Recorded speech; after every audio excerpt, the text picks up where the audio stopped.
Good morning, everyone, and thank you for joining us. And good afternoon to our distinguished guests and participants logging in from Iraq and Italy, as well as other locations. Welcome to this webinar titled From Field to Future, Empowering Women for Sustainable Growth in Agriculture in Iraq. My name is Lucia Gattischi, and I'm a project associate at UNIDO ITPO Italy. It is an absolute pleasure to serve as your moderator for today's event. In Iraq, the agricultural sector stands as a bedrock of the national economy, sustaining rural livelihoods. Yet women face persistent structural barriers, unequal access to land, credit, modern technology, and formal leadership roles. Correcting these inequalities is not only a matter of social fairness, it is an economic and industrial requirement for achieving the UN Agenda 2030, specifically SDGs 5, 8, and 9. Today, UNIDO ITPO Italy is providing a platform to connect remarkable Iraqi and Italian women, entrepreneurs, policymakers, and experts. By sharing best practices, we aim to build cross-border collaborations that fuel innovation and industrial development.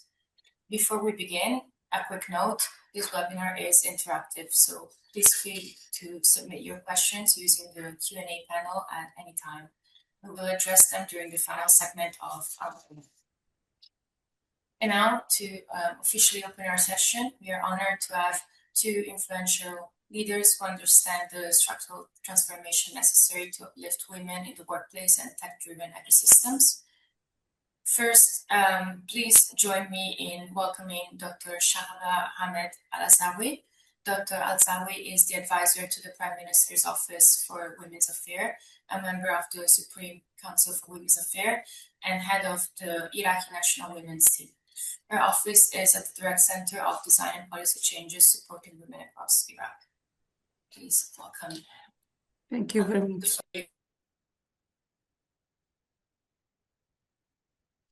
I proceed. شكرا جزيلا، صباح الخير جميعا، وشكرا لهذه الاستضافة. أنا دكتورة شهباء، مستشار رئيس وزراء لشؤون المرأة، وأيضا مهتمة بملف الزراعة بالنسبة للمرأة العاملة بالنسبة للسيدات. حقيقة هذا الملف يعتبر من الملفات المهمة والتي عملت عليها الحكومة سابقا في المرحلة السابقة، وأيضا تتطلع الحكومة الحالية لتنشيط هذا الملف. نرى أن الملف تمكين المرأة الريفية أو المرأة داخل القطاع الزراعي هو من جانب التمكين الاقتصادي للمرأة واستقلالية العمل، إلى جانب دعم لملف الأمن الغذائي للمجتمع. حقيقة عملنا خلال الفترة السابقة على تنشيط هذا الملف من خلال متابعتنا الحثيثة مع الوزارات المعنية، وزارة الزراعة ووزارة البيئة، وأيضا مع الدائرة الوطنية للمرأة. نحن كمكتب مستشارة فتحنا مجموعة من التدريبات لخريجات كلية الزراعة من الفتيات، كان يتراوح عددهم 235 امرأة، خضعوا لتدريب لمدة شهر كامل في دوائر البستنة التي تابعة لبلديات بغداد في 18 بلدية. كان الهدف من التدريب هو لإدخال النساء في قطاع الزراعة، إن تكن الزراعة في البيت أو إن تكن الزراعة كمحاصيل زراعية. وكانت عندنا واحدة من فتياتنا هي منتجة للفطر، وأيضا يتعاملون مع الصناعات الغذائية، وأيضا بعض النباتات الظلية. فخضعوا لتدريب لمدة شهر كامل، تحملت الحكومة نفقات هذا الشهر. كان الفيدباك بالنسبة لهذا المشروع كان ممتاز، والآن أطلقناه لمرحلتين حقيقة بالتعاون مع أمانة بغداد، وأيضا الآن سوف يطلق نفس المشروع ب 15 محافظة. وأيضا نحن مهتمين بالمرأة الريفية، وكانت لنا اجتماعات مع اتحاد المرأة الريفية اللي موجود بالعراق، ووقفنا على الكثير من المعوقات، وكانت هنالك اجتماعات حتى مع المصرف الزراعي الذي يدعم السيدات الزراعيات من ناحية توفير الموارد المالية، وإلى جانب وزارة الزراعة توفير بالنسبة للأسمدة وغيرها، وأيضا الأجهزة والمعدات اللي يستخدموها بالزراعة. لكن لا زالت هنالك معوقات كثيرة في هذا المجال. أيضا هنالك لجنة الآن تدرس ملف المرأة الريفية في الأمانة العامة لمجلس الوزراء برئاسة نائب أمين عام المجلس، وعضويتنا وعضوية كل الوزارات والدوائر المختصة لتنشيط جانب المرأة الريفية وجانب الزراعة. حقيقة احنا في طور تنشيط عندنا القرى العصرية، وهي قرى خاصة للزراعة بالنسبة للسيدات، وهذه القرى مقسمة إلى 6 قرى موجودة في أنحاء العراق. نعمل على إعادة تنشيط هذه القرى. الحقيقة ملف الزراعة ملف مهم رغم وجود عوائق كثيرة، منها شحة الموارد المائية وارتفاع درجات الحرارة، وأيضا ارتفاع كلف إعادة الأراضي بعد أمور التصحر وغيرها. بعض هذه الأمور لا تستطيع المرأة تحمل مثل هذه الكلف، لكن تسعى الحكومة إلى إيجاد دعم مناسب للسيدات. عندنا مجموعة من السيدات أيضا مهتمات بالصناعة الغذائية، تدير مصانع لصناعة الألبان، ونحن متابعين. هنالك مصنع لصناعة الألبان في محافظة واسط، وأيضا هنالك بعض الحالات الفردية لسيدات يصنعن الأجبان وغيرها. إلى جانب هناك تربية الماعز وتربية الأغنام والأبقار، لكن هي تعتبر مكلفة نوعا ما، لذلك لا توجد تجارب كثيرة في هذا المضمار. عندنا واحدة من الأخوات النشطات اليوم معانا اللي تعمل بجد واجتهاد أيضا في تنشيط الجانب الزراعي والتثقيف. كان لنا أيضا مجموعة لقاءات مع سيدات من هذا المجال، ونعمل على دعم مثل هكذا مبادرات. بشكل عام هو ملف يحتاج إلى اهتمام حكومي أكثر، ويحتاج إلى دعم، كون الكثير من السيدات يمتلكن الدافع للدخول في هذا المجال، لكن لحد الآن لا يمتلكن كل الأدوات لإدارة مثل هكذا مشاريع كبيرة. نحن في طور أيضا إنشاء مزرعة نموذجية بإدارة نسائية وبإسناد مجموعة من الرجال، كوننا ندعم مبدأ العدالة وليست المساواة، لأنه بعض المهام النساء لا تستطيع تقوم بها، لكن تحتاج إلى إسناد رجال. لكن المشروع هو قائم على وجود مجموعة من السيدات، وهي مزرعة خلينا نقول نموذجية. نعمل على إنشاء قرية عصرية لهؤلاء السيدات المهتمات بالزراعة. بشكل عام توفر الموارد المالية وتوفر الموارد المائية والمكننة الزراعية هو شيء مهم يساعد النساء في الدخول في هذا المضمار، ونحن نعمل على تشجيع مثل هكذا مبادرات. شكرا جزيلا.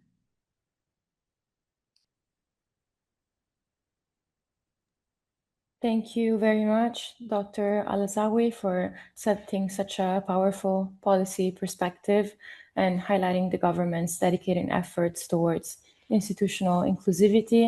Thank you for underlying all the projects that you are putting into place, such as the model farm. Very interesting and very important to advance together towards empowering women. And now I would like to welcome Lina representing a dynamic perspective from the private innovation ecosystem, Hub 200, renowned for driving technology incubation, entrepreneurial capability, and youth empowerment in Iraq. Thank you very much, Lina. The floor is yours.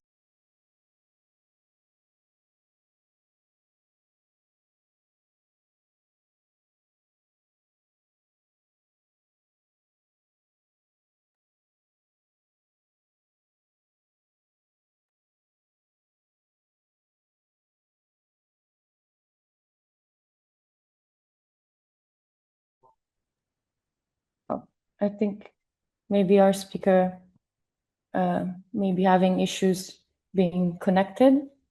We have Rawiya and we have Wafa. There is no Lina. Oh, Waf, I'm sorry. I thought it was going to be Lina doing the presentation. Then please, Mr. Wafa, moving on. Okay, if there's no representative of Hub 200 at the moment. Hello? Oh, yes.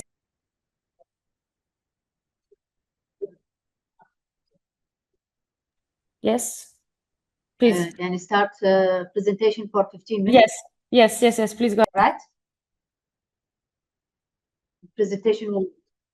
Yes, please go ahead with the presentation. And it's... So we... يعني هسه بدون presentation.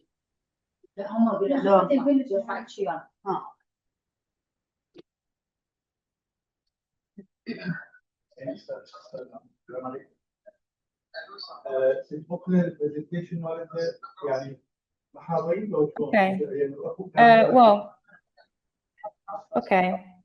Well, Wafa, we're going to move on to panel discussion number 1, which is entitled Women in Agriculture in Iraq and Italy, Challenges, Opportunities, and Solutions. So the core goal here is to analyze the operational and cultural landscapes that women face on the ground while showcasing practical success stories. It is my pleasure to welcome our 2 panelists for this session, which would be Ms. Wafa Salahuddin Hamandi, the visionary founder of Shala Organic Farm in Iraq, who is showing how organic practices and sustainable food chains can create successful eco-friendly businesses. And Mr. Elisa I'm so sorry. I'm so sorry to interrupt. Oh. I'm with Hub 200. I just had a technical problem. I'm extremely sorry. Don't worry about it. All good. If you want me to join, talk later, it's okay. No problem.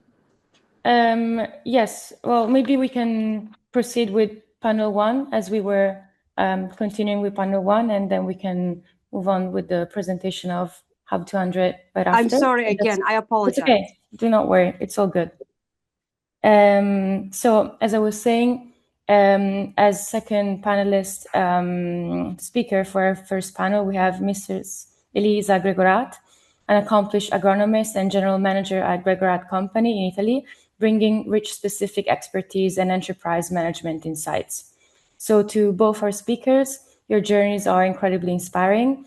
And we would like to pose a unified question to open our discussion and then hear about your experience and anything you feel like sharing with us in our insightful webinar.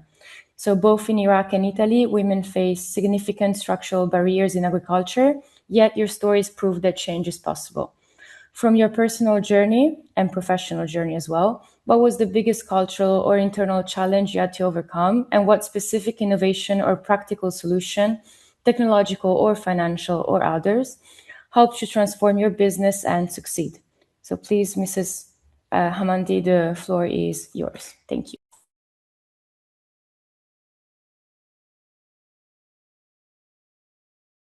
Whenever you are ready, Wafa. Thank you.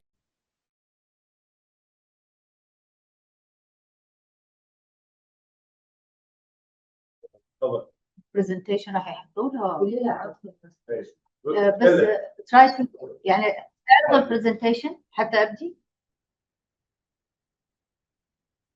start the presentation to follow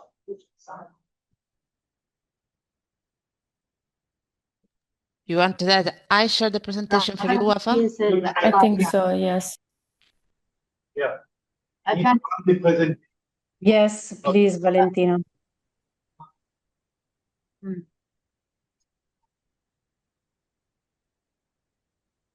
راح ابدي احكي بين ما نعرض البرزنتيشن. اوكي. That's fine. مرحبا جميعا، واشكركم واشكر كل القائمين على هذا مرحبا. تفضل. رحلتنا بدأت من بداية تأسيس المزرعة العضوية بسنة 2020، عندما خضت التحدي في البحث عن سبب مشاكل الأراضي الزراعية، باعتباري مهتمة بهذا المجال والبيئة، لأني معمارية في مجال الزراعة المستدامة والعمارة البيئية. فكانت الرحلة من شفت أنه الأراضي الزراعية كانت تعاني من انتهاك بسبب المبيدات والأسمدة الكيميائية، خصوصا بعد 2003. من خضت التجربة في مزارع لبنان، شفت أنه التقنيات والمنهج الزراعة البيئية الأيكولوجية هي منهج مستدام ما يتبع وبعيد عنا إحنا كعراقيين وكممارسين في مجال القطاع الزراعي. فقلت خلي أرجع وأسوي هذا النموذج نفسه في العراق. من كنا بالمزرعة كانوا يخبزون خبز، فكانت المساءلة أنه شنو هذا الخبز اللي الريحة الطيبة والنكهة هذا والطعم الطيب، فقالوا هاي بذوركم، بذور وادي رافدين، بذور ما بين النهرين المسفتيميا اللي أنتم مشهورين بها. إحنا كاثرناها هنا بجنوب فرنسا. كانت الرحلة أنه من حكوا لي قصة البذور، أنه مجموعة من الفاو من منظمة الفاو لقوا هاي البذور بسنة 1976. بسنة 2007 اللونغوماي مجموعة من النشطاء البيئيين الفرنسيين زرعوها في ألمانيا نفسهم. احتفظوا بها خلال هالفترة بنك البذور الألماني IPK، وزرعوها في منطقة قدر سليبن اللي هي موجودة بألمانيا، وكاثروها. بعدين جتي المنظمة الفرنسية في سهل البقاع في لبنان واخذت هاي البذور وكاثرتها في فرنسا، اللي هي ايضا بذورنا، اللي هي تشمل نوعين من البذور العراقيه العضويه اللي تمتاز بجوده عاليه وبكفاءه وايضا بصحه فقدوها الفلاحين من العراق ورا سنه 2003 او قبل 2003، حتى يمكن قبل 50 سنه الى 70 سنه. السبب بفقدان انه دخول البذور المهجنه ودعوة الشركات وشركات المبيدات والأسمدة إلى هذه البذور المهجنة عن طريق المكاتب الزراعية اللي هسه منتشرة الآن بشكل جدا كبير، بدون ما أقدر أقول بدون ضوابط أو يعني مواصفات معينة، لأن هذه وظيفة الجهات المعنية. فقضية أنه نحافظ على بذورنا ونرجعها إلى أرضها المنشأ هي قضية أنا تحملت عاتقها وكاثرتها من بأرض زراعية. صنعت سماد عضوي حتى تكون البيئة صالحة. السماد العضوي هو هذا قدامكم اللي هو كان صلب وسائل، لأنه لازم قبل لا نزرع البذور أن نوفر هذه البيئة اللي تحفظ هذه قيمة هاي البذور، لأن هاي البذور القيمة العالية ما ممكن أن نزرعها بأسمدة كيميائية أو مبيدات أدغال مثل ما هو المنهج المعتاد لحد هاي اللحظة هنا. وإحنا حصادنا قبل شهر وشفنا كميات الحنطة المستوردة اللي انزرعت بها الأراضي الزراعية.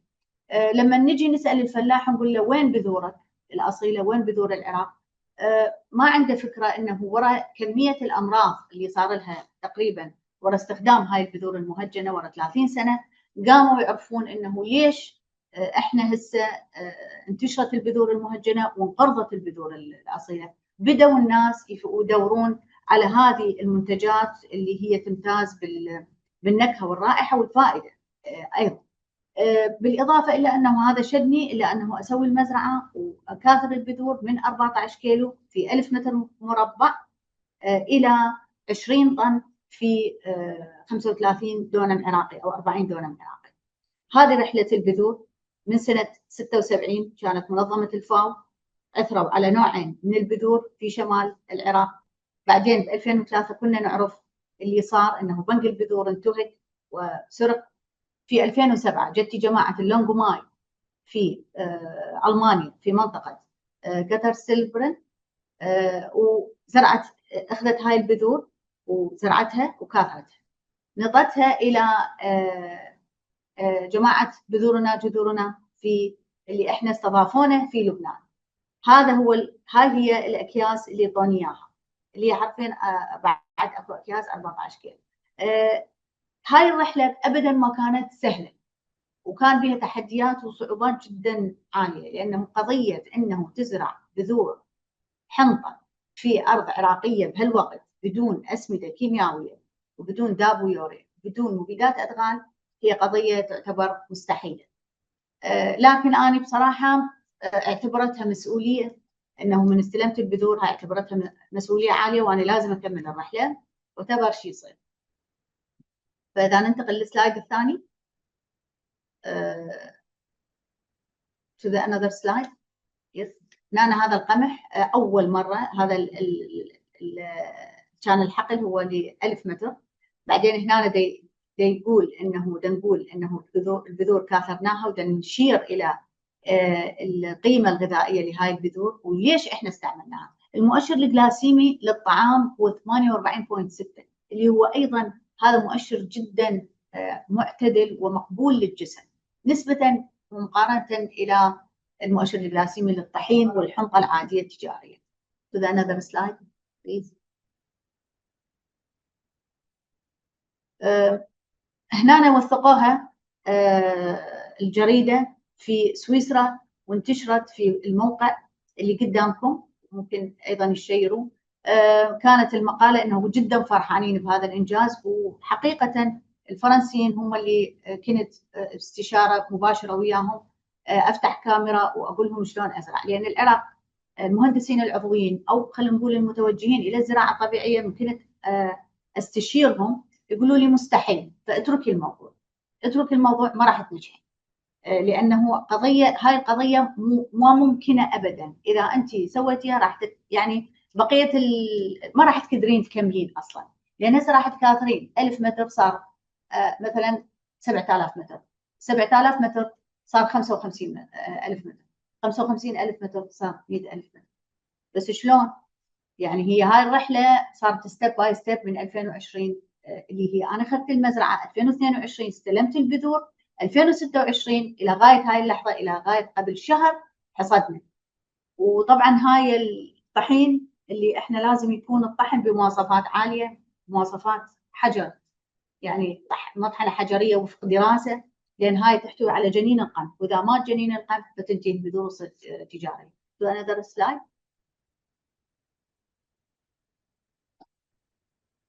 سوينا تدريبات بالمزرعة لكثير من الفلاحات، لكثير من الفلاحين، خضنا تجارب هواية من الفلاحين وشفنا إنه هم هاي المنهاج اللي إحنا اتبعناه كانوا يتبعوه قبل 50 سنة، لكن تركوه بسبب سيادة المبيدات، سيادة الأسمدة الكيميائية، بسبب الشركات الكبرى، بسبب ضعف أداء الفلاح العراقي، عدم توجه مجموعات المختصة إلى المناطق الريفية حتى للمباشرة بالإسناد والدعم، لأن الفلاح العراقي يريد إسناد ودعم، يريد أول ما يقول لك الحكومة ما تدعمني فأنا ما أزرع. هسه حاليا إحنا جدا عندنا صعوبة نريد نزرع خضروات عضوية، بس ماكو ويانا فريق، لازم نطور ولازم ندرب. فإحنا استضافينا مجموعة الفلاحات، يمكن أكو سلايد أكو بمجموعة فلاحات يظهر، بس نقلب السلايد إذا ممكن. بدينا نسوي برزنتيشن، نسوي معارض ايضا مثل معرض بغداد الدولي موجود، المعرض السادس عشر، وايضا موجود السلايد يمكم. نيكست السلايد. يس هنا تبين رحله البذور. انا ما اعرف المترجم ده يلحق يترجم وياي. لا يترجم بس مو هنا يبين هذا المؤشر الجلاسيمي، no chemicals, natural sourdough, natural فلور ناتشورال fertilizer and natural pesticides. Another slide next. هنا نبين انه احنا يعني صارت عندي ثقه ويا النساء الريفيات، لان نعرف احنا المجتمع الريفي العراقي مالتنا مجتمع مغلق، مو سهوله ان نسحب المراه العراقيه هي وبناتها وكذا ويروحون وياي الى المزرعه ونعطيهم هذه النولج، هاي المعرفه. خضنا هوايه معارض بغداد الدولي. next slide please.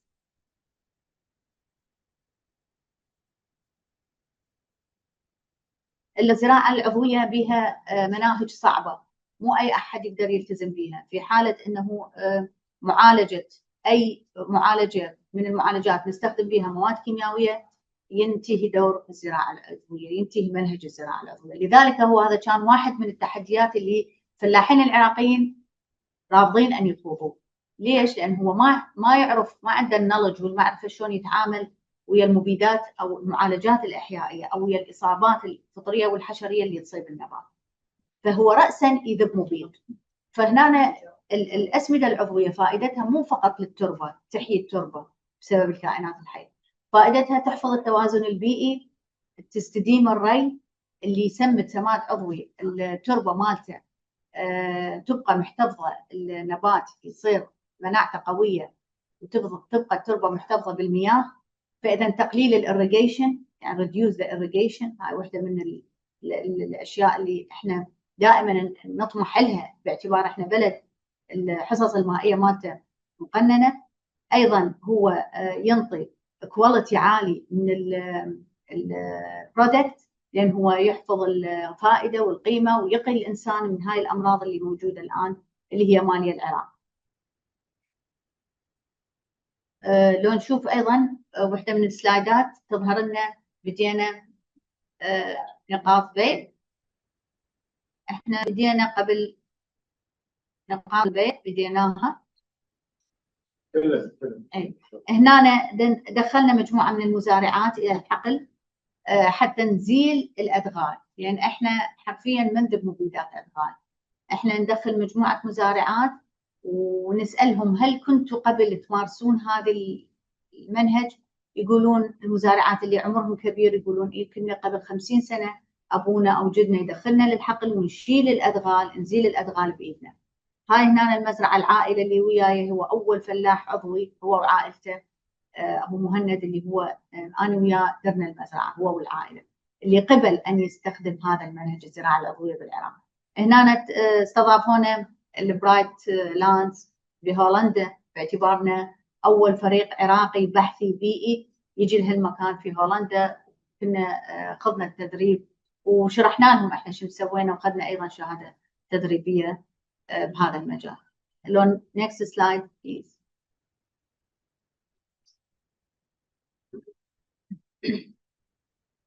هاي برايت لاندز اللي هو كامبس، اللي هي الشركة الكامبس اللي هي استضافتنا.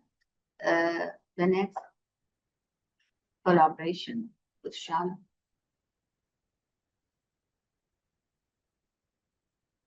فكانت هنا صنعنا السماد. فكانت الخطوة الثانية انه شلون نصنع السماد. قمنا نجيب من العلوة من الأسواق البقايا الطعام اللي تبقى بالأسواق لكميات الأطنان، ونخمرها على الشمس ونخبطها ويا السماد العضوي وتصير هذا السماد الفيرمي كومبوست اللي هو يعتبر ذهب البلاك جولد فور ذا سويل، اللي هو يعيد إحياء التربة. فأي تربة عراقية منهكة احنا ممكن نعيد إحيائها بهذه الأسمدة العضوية السائلة والصلبة. The next.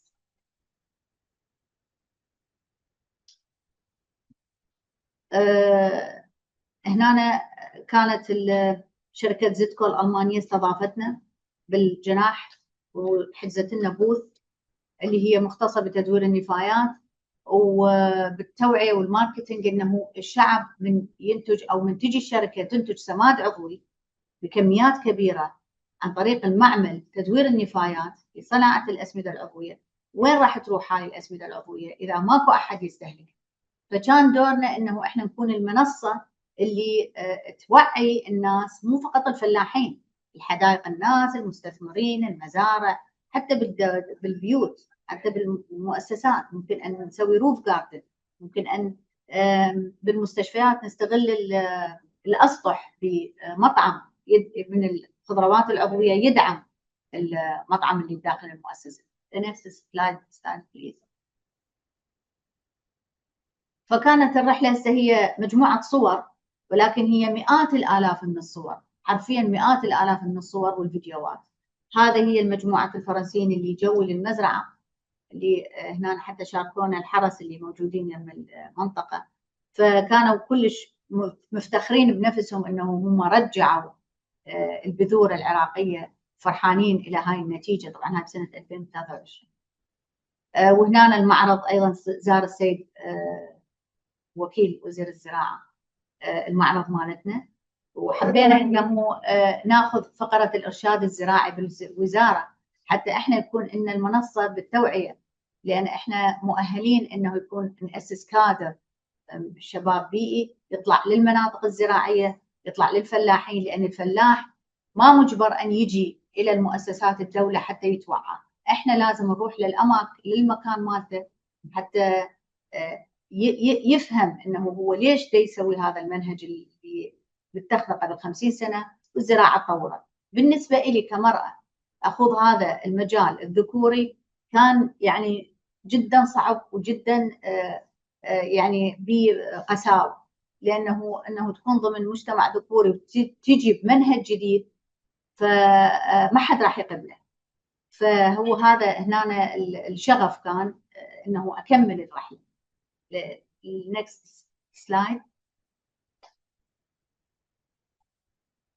الرحله كانت ايضا تضم مجموعه من العلماء والمبتكرين، ويانا الدكتور ابراهيم الجبوري اللي هو بروفيسور بالعقاقير والنباتات الطبيه، اللي احنا كنا نزرع الاوليفيرا، نزرع اكليل الجبل، نزرع النعناع البري، نزرع الكركم. نحاول ان نوعي الناس انه هذه النباتات الطبيه هي موطنها بالتربه العراقيه، راح يكون غير شكل بدل ان نستوردها، لانه احنا نستورد حرفيا حتى الاعشاب الخام. يعني الكركم احنا مزروع عندنا بالمزرعه كاول تجربه عراقيه انه نجحت زراعه الكركم، ونقدر نزرع كل الاصناف وكل الاعشاب كل النباتات بالاسمده العضويه وبكل فصول السنه، لان هو يوفر البيئه والمناخ المناسب اللي تتحمله هاي النبته، وايضا يزيد من مناعه النبات ضد الامراض. اذا نروح للسلايد الاخر، صارت عندنا ايضا نقاط بيع في من خلال مجمع النخيل الترفيهي. عندنا بوث في مسواق عباره عن هايبر ماركت، دعمونا بانه نطونا بوث داخل هذا المجمع، وايضا في مجمع سكني اللي هو داخل الجيم اللي هو يعتني بالاشياء الصحيه، واللي يكون عندهم وعي انه هذا الخبز هو هذا الخبز المقرر اللي لازم الانسان الاعتيادي اللي ياكله، باعتبار الرياضيين او الناس الصحيين او الناس حتى اللي عندهم امراض، اللي يعانون من الامراض، اللي ياخذون مواد كيميائيه، كلها لازم ياخذون بذور عضويه غير مهجنه. قضيه زراعه البذور العضويه هي هذا سايد، وقضيه اعاده البذور الى العراق كقمح عضوي عراقي. نفتخر انه هو اجود انواع القمح بالعالم، لان تربتنا الحلوه باعتبارنا احنا تربه خصبه مليئه بالمعادن، ونقدر نحييها مره ثانيه بهذا الزمان. وايضا نوع البذور ونسقيها من نهر، احنا النهرين مالتنا عندنا وين يقولون بتلوث وكذا، بس تبقى النهر هو نهر يعني مي حلو. طعم البذور وعلاقته ويا التربه والكيميكالز اللي يصير بينه وبين التربه وبين السماد العضوي ينطي هذا النكهه والراحه والطعم. لذلك هم عرفوا انه فتحوا مطاعم، فتحوا كافتريات بسويسرا والمانيا وفرنسا من بذور يعني. فاحنا نفتخر انه هذا يكون هناك يعني، ونحب انه يكون نصدره كمنتج وطني يحمل علامة العراق، يحمل فخر العراق. وشالة هي أصلا ترمز إلى رمز الحبوب والحنطة والشعير في الحضارة السومرية القديمة، اسمها شالة كساين سيمبلز. فالرحلة طويلة وقدامنا أيضا رحلة أطول إذا ردنا نكمل إن شاء الله ونسوي كبرودكت محلي عالمي نكفي، يمكن نقدر نعطي طحين لكل العراق إذا قدرنا نوفر أرض طبعا بالمواصفات اللي نزرعها هذه، وأيضا ننطي أسمدة عضوية، ندعم الفلاحين اللي حابين أن يختارون هذا المنهج.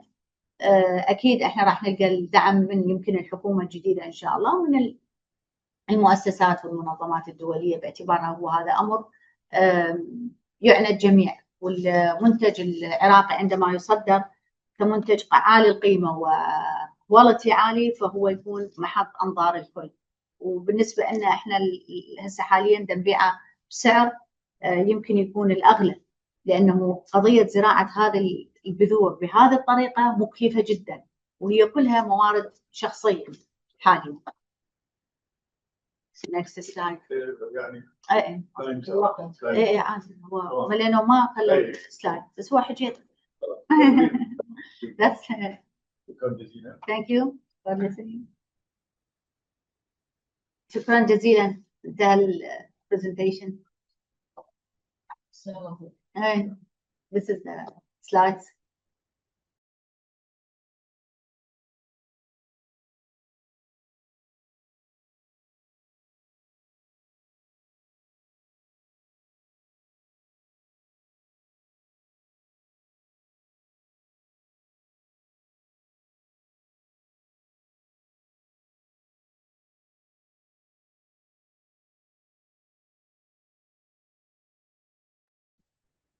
Is the presentation concluded? We can finalize.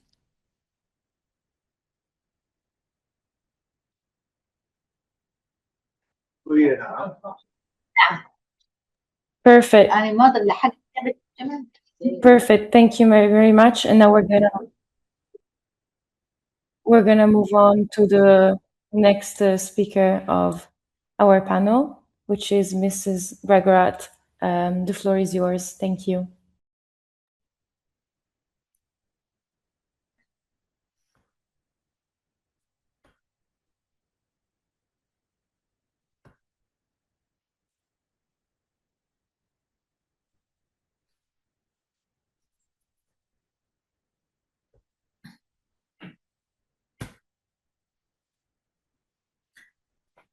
Good morning, everyone.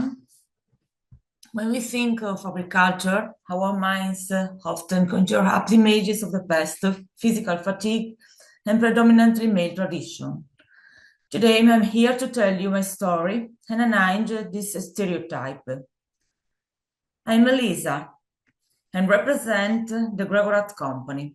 Our company is located in Italy, in the Friulian Plain, in the province of Udine. Here, we take care of all the process necessary for the cultivations of herbaceous crops. We are active as a farm and as contractors. The company was founded in the 70s and by my father, Loris. My father, with nothing in his hand, but with a lot of determination, he started working hard to grow the company and support the family. In the first period, my father, Loris, was helped by his parents and sisters. In 1980, he married Licia, my mother, who in a short time became passionate about Loris' business, giving him truly remarkable support. Licia still works on agricultural machinery at the age of 65. My sister Hannah and I grew up with the example of our parents, and we have agriculture in our hearts. All this love for our works has meant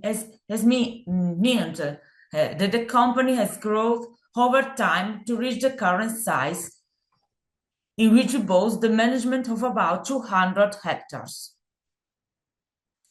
The fleet includes 25 tractors, 4 combine harvesters, a mower forage harvester, free self-propelled sprayers, a self-propelled vehicle for the distribution of digestive and other vehicles. Currently, in the company, in addition of our 4 of us in the family, we count on the collaboration of 11 employees. In the service sector, we follow customer in cultivation, from sowing to defense and up to harvesting, even in agronomic choice and bureaucratic support. Our company operates with an integrated and sustainable approach. We are dedicated to the cultivation of excellent raw materials for the agri-food chain, guaranteed quality and safety. At the same time, we enhance biomass and crops dedicated to the production of bioenergy, actively contributing to the ecological transition and the circular economy. Our identity is based on 2 inseparable pillars. 1, technological vision. We continuously invest innovation to offer cutting-edge solutions. And 2, maximum reliability. We operated in full compliance with the rules to ensure satisfaction and transparency in every process. The care and attention we put in our work required even deeper expertise. If at the beginning a single grid could have been enough, today is no longer the case. To ensure excellence, we have chosen the path of specialization.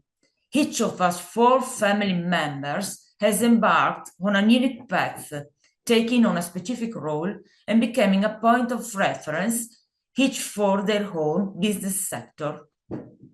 Since I was a child, I've been involved in the company's activity, so much so that I chose a course of study related to agriculture. I graduated from the Agricultural Technical Institute of Cividale del Friuli in 1999, graduated in Agriculture Science and Technology in 2006, acquired the title of agronomist 1 year later. Since my school days, I have combined my studies with active experience in the field. And this combination has allowed me to accelerate my professional growth. At the same time, has given me the opportunity to affirm my identity in a traditionally male-dominated sector, transforming diversity into added value. I'm the point of reference for our company, and I combine a strategic vision with day-to-day operations, managing crops and coordinating the team. I'm the operational bridge that connects those who work in the fields, our partners, and end customers, also dealing with the digitalization and bureaucratic practice. I'm in charge of digitalizing business processes. On our farm, we have to not give up our roots, but we have chosen to let the land speak the language of the future. Digital innovation has become our most valuable ally because it allows us to take care of our crops. We regularly use agriculture for technologies. In our field, smart sensor, connected water station send us real-time data on the degree of soil moisture and climatic conditions. This allows us to intervene with irrigation or fertilization only where it is strictly necessary, avoiding hand waste. We are able to save valuable resources such as water and protect the environment. It is not just about saving of our efficiency, but about a real production philosophy. Thanks to the use of satellite images, we monitoring the health of crops from above, preventing diseases and pests before they can even spread. Our tractors, guided by satellite system, trace perfect routes, avoiding soil compacting and reducing fuel consumption. Digitalization also helps us to ensure transparency and secure traceability. Each stage of processing is recorded, allowing to us to constantly improve our works and us who buy our products to know the exact path taken. Ultimately, for us, technology does not replace experience and love for the land. On the contrary, it amplifies them. Using digital means being able to listen to nature more closely, offering our products but the best the science and innovation can make available. I presented my company and the goals we have achieved, but for intellectual honesty and out of respect for the many colleagues who struggle every day, I must add another truth. We are growing despite the system, not thanks to the system. Too often, we hear about ecological transition and a return to the land led by the women. Women are the main protagonists of the ecological transition. They are the ones who led the push toward organic farming and the protection of biodiversity. This also happens thanks to a profoundly changed cultural profile. Today, 1 in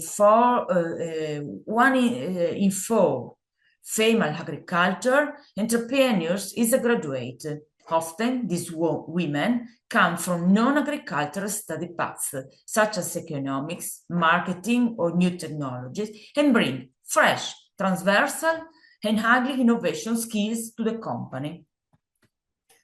Women-owned business have introduced new operating standards in the primary sector, which can be identified in four fundamental pillars. 1, multifunctionally and diversification. Women entrepreneurs optimize revenues by extending the business behind cultivation.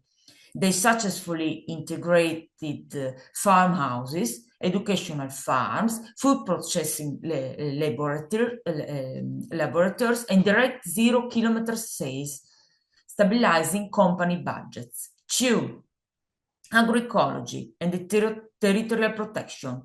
In inland and mountainous areas, women's actively combat depopulation and land abandonment. They practice conservative agriculture that protects the landscape and prevents hydrogeological instability. 3, agriculture for and digital transition. The high rate of education among young women who have taken our favors the adoption of advanced technology solutions. Monitoring system, water-saving sensor, and drones for precision agriculture are being used to respond effectively to the climate crisis. 4, circular economy. Women's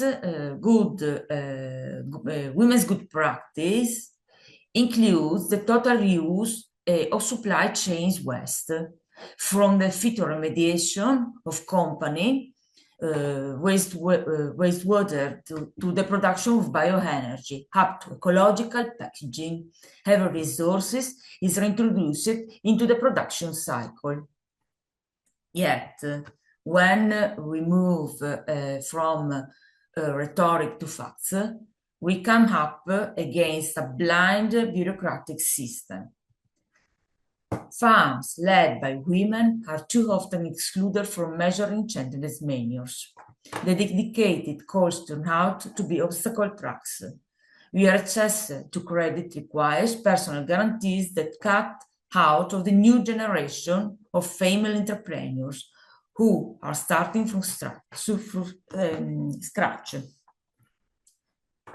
And to do this, added the isolation of our rural area, where the lack of welfare service forces women to choose between taking care of the family and that of their fields. Women do not ask for welfare or facade favors. We call for accessible financial instrument, adequate social infrastructure, and a framework law that recognize women's agriculture as an economic pillar of the country. Agriculture plays a central role in Italian economy and culture. And in Italy, more than 31% of farms are led by women. When I embarked on my journey, I knew that cultivating the land would mean accepting an immense challenge. But today, looking at our fields and the fruits of our labor, I'm sure that it's worth it. It was worth it. Our is not simply an agricultural enterprise. It is a promise of quality. It is respect for the rhythm of nature, and above all, it is the concrete demonstration of how a female vision can innovate and protect a territory.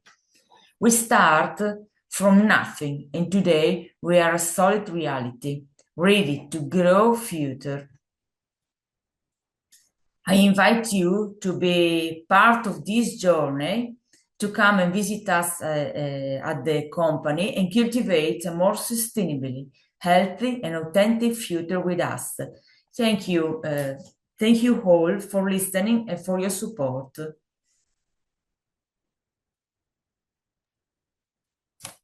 Thank you, and thank you both for those very valuable reflections. Hearing how personal determination overcame the challenges that you both faced in your businesses proves exactly why cross-cultural exchange matters.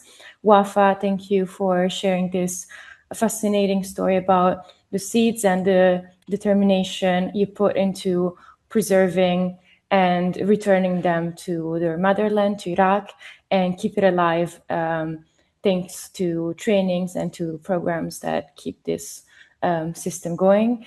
And this journey teaches us how the importance of connecting agriculture, even with its core origins and its history.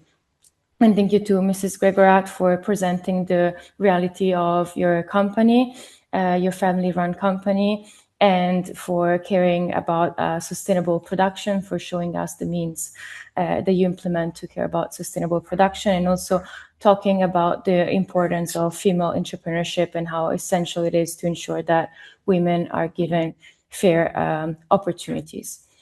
Moving on to our before moving on to our second panel, I would like to take a moment if Hub 200 would like maybe to talk about its reality right now. I don't know if you're still yes, I'm connected. here. Yes, okay, we would love to hear about Hub 200, and I'll leave you the floor before moving on to the second panel. Thank you. Do you have the presentation or shall I share it? As you I shared prefer. it via email. You provide I share the presentation for you? Yes. Thank you.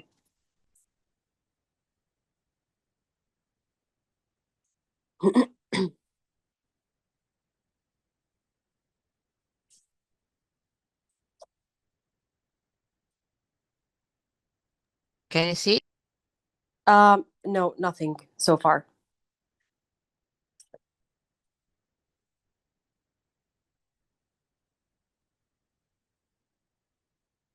In the meantime, I'm just going to do a reminder. We have here with us Mukla Naji, the founder and CEO of Hub 200, renowned for driving technology incubation, entrepreneurial capability, and youth empowerment in Iraq. There you go. We have it. Yeah, we have the presentation.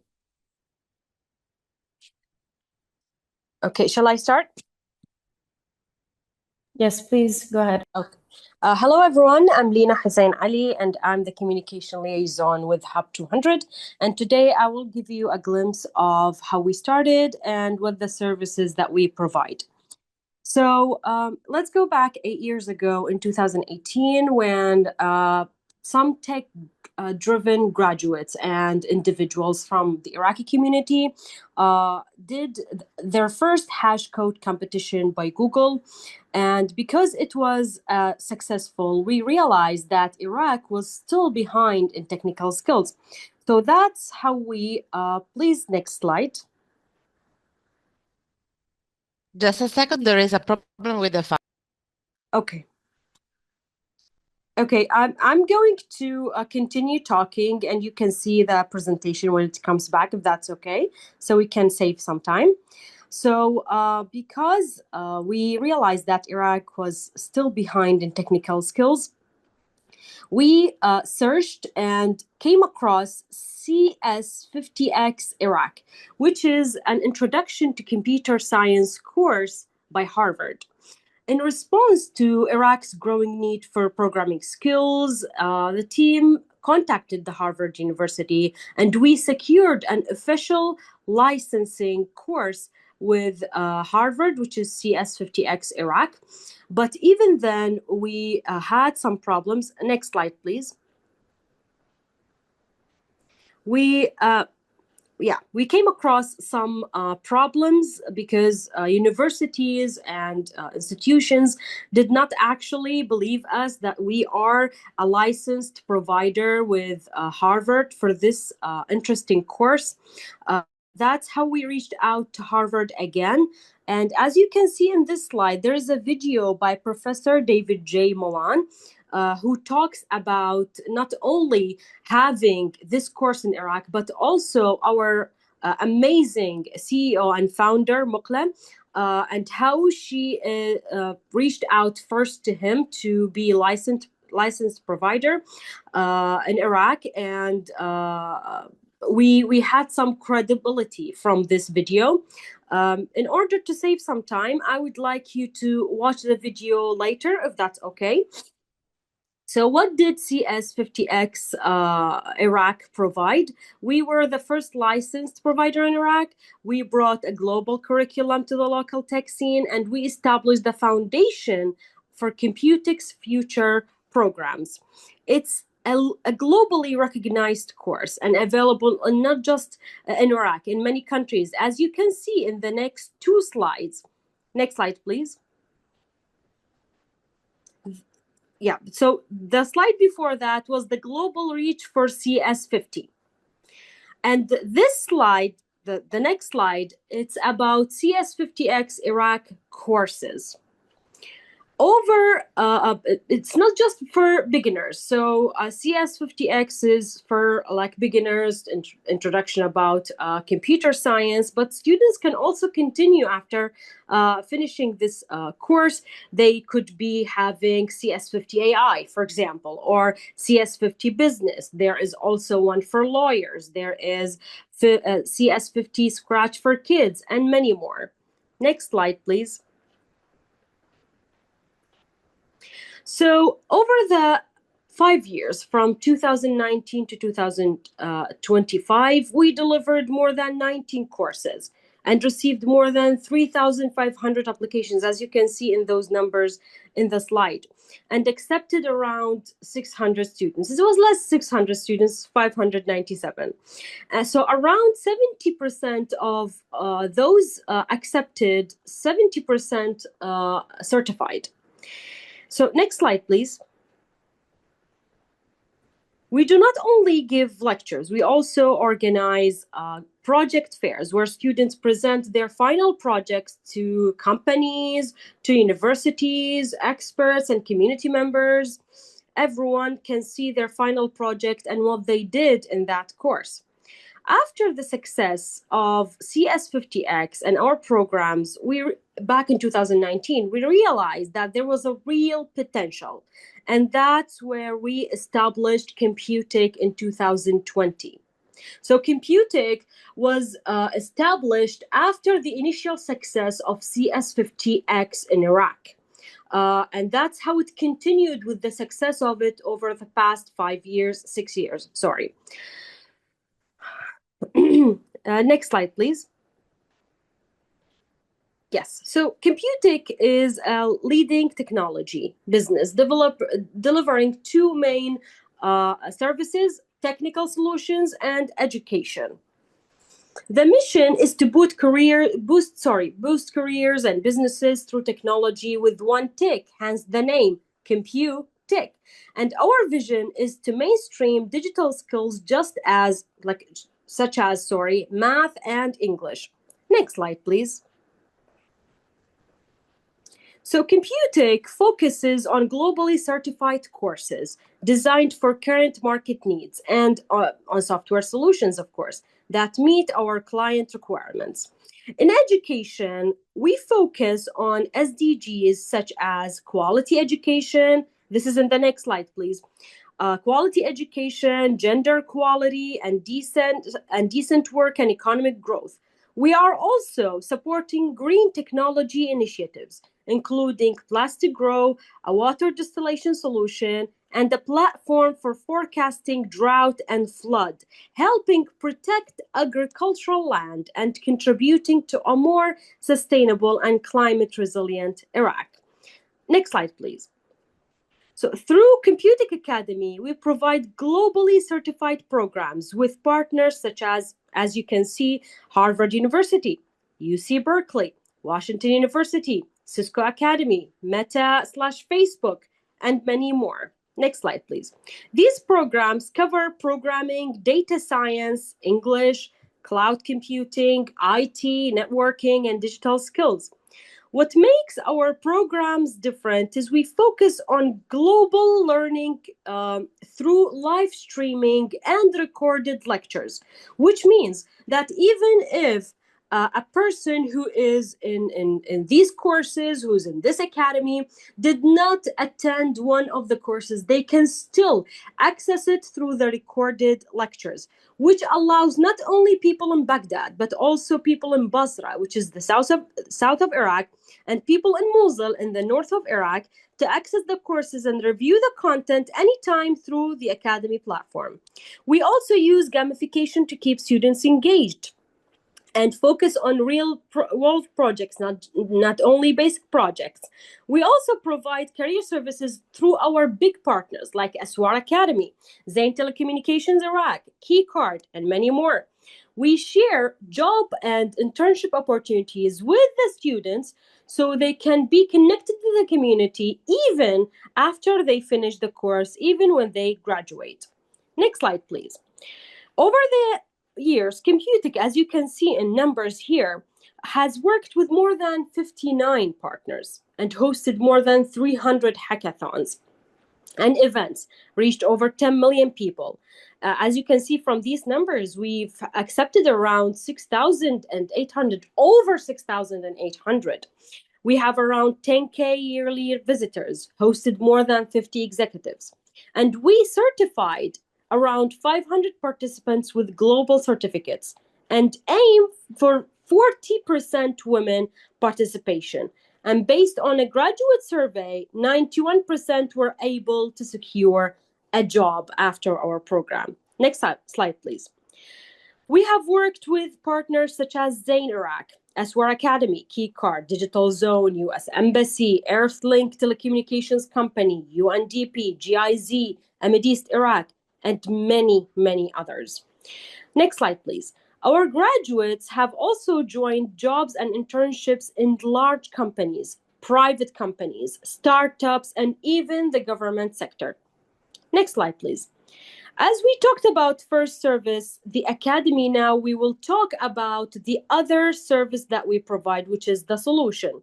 Our main two platforms are Academy Platform and Enki. The Academy is a digital learning platform where students join courses, compete in universities, rankings, prepare for their target careers, and become more visible to companies looking for their talents and their skills. As for Enki, Enki is a platform that connects investors and businesses through business listings, mapping, data, visualization, tools like BMC, SWOT analysis, competitive analysis, and mentorship access. Next slide, please. ICT solutions for external clients, we provide 4 main services. As you can see here, software solutions, Odoo ERP solutions, CEO, which is search engine optimization, and cloud and infrastructure services. Next slide, please. Digital transformation solutions, we provide custom web, mobile, and software systems built for business needs. As for Odoo, integrated ERP system to manage finance, HR, inventory, and operations. Many companies here in Iraq, institutions and universities are starting to actually use ERP like 5 years ago. So this is actually the future in Iraq. As for search engine optimization, it's improving website visibility, ranking content, and search performance. And cloud infrastructure services, hosting domains, emails, servers, deployment, and basic development support. Clients can come to us with their needs, and we provide the suitable solution for them. Next slide, please.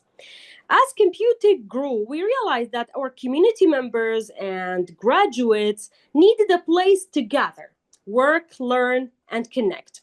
And that's how we created Hub 200, an initiative of Computic and the first tech hub and community space in Iraq. Next slide, please. Hub 200 focuses on capacity building, training, competitions, and co-working, incubations and accelerations, which lead either to individual ready to access job market or business ready for access to finance, all that with the goal of supporting Iraq's digital economy. So next slide, please. At Hub 200, we have an open space and classroom. The open space is used for work, events, graduations, community services. As for the classrooms, are used for workshops and lectures. Both spaces are available for outside organizations to even rent. So not only Computic and Hub 200 can have events, activities, trainings, lectures, classes in those spaces, but also the outside community can also rent that, which means individuals with projects, newly graduate students, startups who do not have space to do their projects, they can come to Hub 200 and be fully supported. Next 2 slides, please. So in the next 2 slides, this is on our opening day. We expected a small number of people to attend, but we were surprised to have around 600 attendees throughout the day. This showed us the love and the support of the community and also the need for this initiative. Next slide, please. Oh, these are also pictures of the opening day. We were very happy and proud of that. Next slide.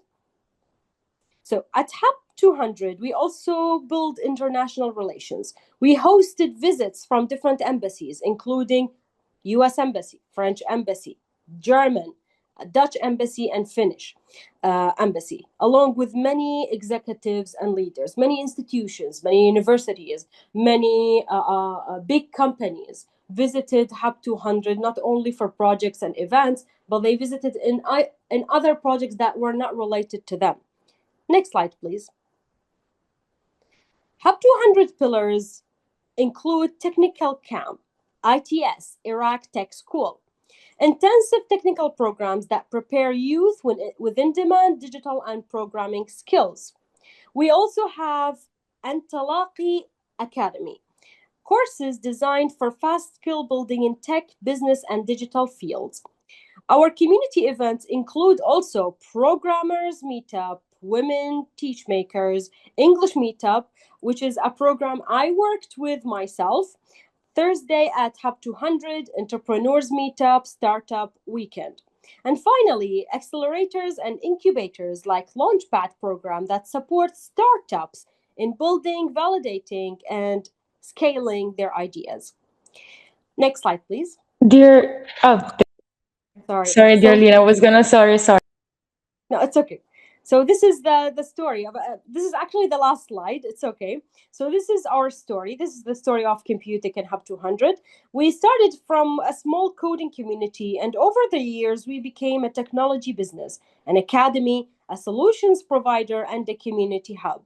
Our goal is to keep supporting youth, women, graduates, entrepreneurs, and companies by providing skills, opportunities, space, and connections. Thank you so much for listening. And I'm sorry again, I apologize for the mix-up at the beginning of the meeting. Thank you, Lina. Do not worry about the mix-up. We've all had connection issues in these days. And thank you so much for your beautiful presentation. Thank you to Mukla and all the team of Hub 200 as well. Thank you for presenting your beautiful initiatives, CES, 50X, Iraq, Computic. Impressive the impact of people that you've reached thanks to your trainings, and amongst women, important percentage of women. And finally, thank you for presenting Hub 200. This was really beautiful and enlightening. Thank you very much for being here with us today. Thank you And so now much. we're gonna move on to the second panel of our webinar, where we're gonna have 3 speakers. So the discussion is gonna be focusing on empowerment of women as leaders and drivers of inclusive and sustainable industrial development. This panel aims to focus on exploring how capacity building, institutional frameworks, and policy structures can turn women into key leadership figures. So please welcome our 3 distinguished experts for the session. Firstly, we're going to have Mrs. Angela Bortoluzzi, President of Condifesa Friuli FDG, and Vice President of Coldiretti Gorizia, an influential figure of Italian agricultural advocacy and institutional risk management. Secondly, we're going to have Dr. Raya Miza Mahmoud Al-Atzawi, a seasoned environmental expert at the Ministry of Agriculture in Iraq, driving green strategies and systemic agricultural balance.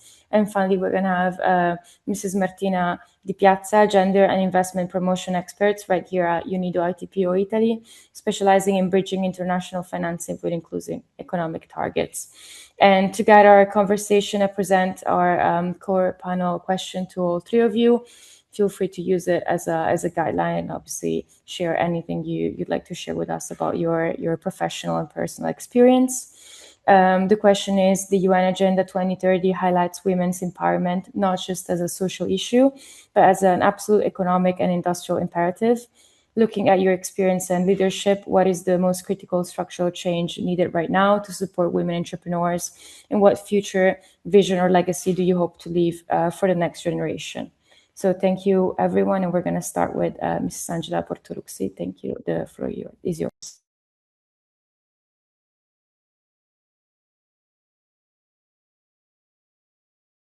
Okay. Okay, can you hear me? Yes, we can. Thank you. Okay. Now I share my presentation. Can you see it? Yes. Okay. Thank you for inviting me to join this webinar. I'm truly honored to be here today and to share with you how female entrepreneurship is evolving in Italy. I also like to talk about the role of Coldiretti, the professional association I'm part of, and how we work every day to support women who want to start a business or to grow the one they already have. Something about me, I'm Angela Bortoluzzi, I'm 45 years old. I graduated in corporate communication at the University Cattolica del Sacro Cuore in Milan, and now I am the co-owner together with my 2 brothers of a winery in Gradisca di Sonzo, Gorizia. And I am president of Condifesa Friuli Venezia Giulia and vice president of Coldiretti Gorizia. What about Condifesa? Condifesa is, just a moment, is a non-profit association formed by farmers Its mission is to protect agricultural holdings from the risk associated with adverse weather events, such as hail, force, and drought, as well as crop disease. Condifesa also provides legal and technical assistance to farmers throughout the entire compensation process, helping them to handle all the necessary procedures to take the compensation. Okay. Coldiretti was founded in 1944 by Paolo Bonomi, and it was its president up to 1980, just a couple of years before his death. Coldiretti is the leading organization representing and supporting the agricultural sector in Italy.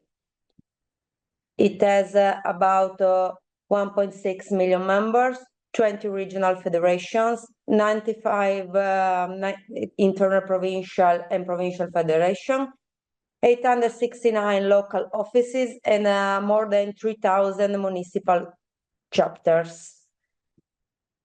What does Coldiretti do?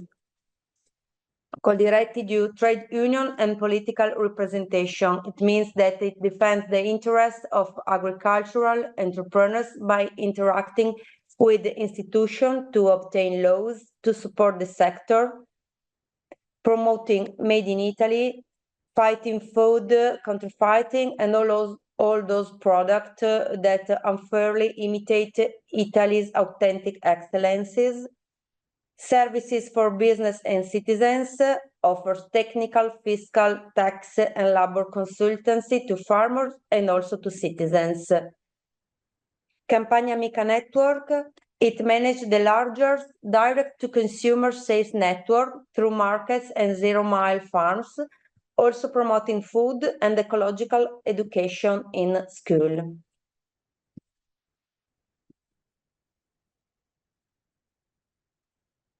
Moment. Okay, Coldiretti also has these affiliated movements: Coldiretti Giovani Impresa, Young Entrepreneurs; Coldiretti Pensionati, Retires; and Coldiretti Donne Impresa, Women Entrepreneurs. Now we have a little video about the highlights, milestones in the development of Coldiretti's women movement that was founded in 1953. Under the umbrella of Donne Coldiretti, all female agricultural entrepreneurs or aspiring one can obtain information on how to start a business, realize their projects, participate constantly, update in training events. Oh no, sorry. Just a moment.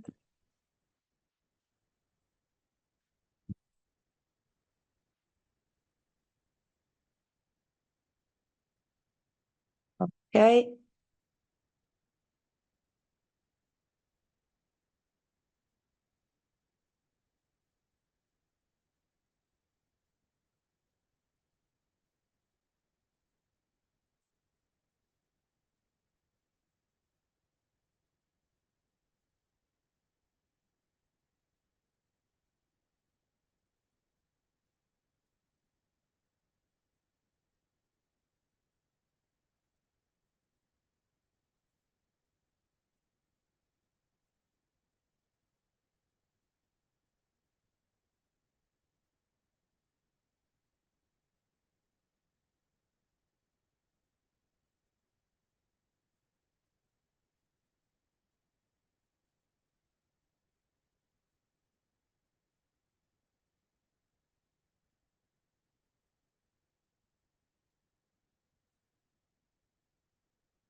Okay.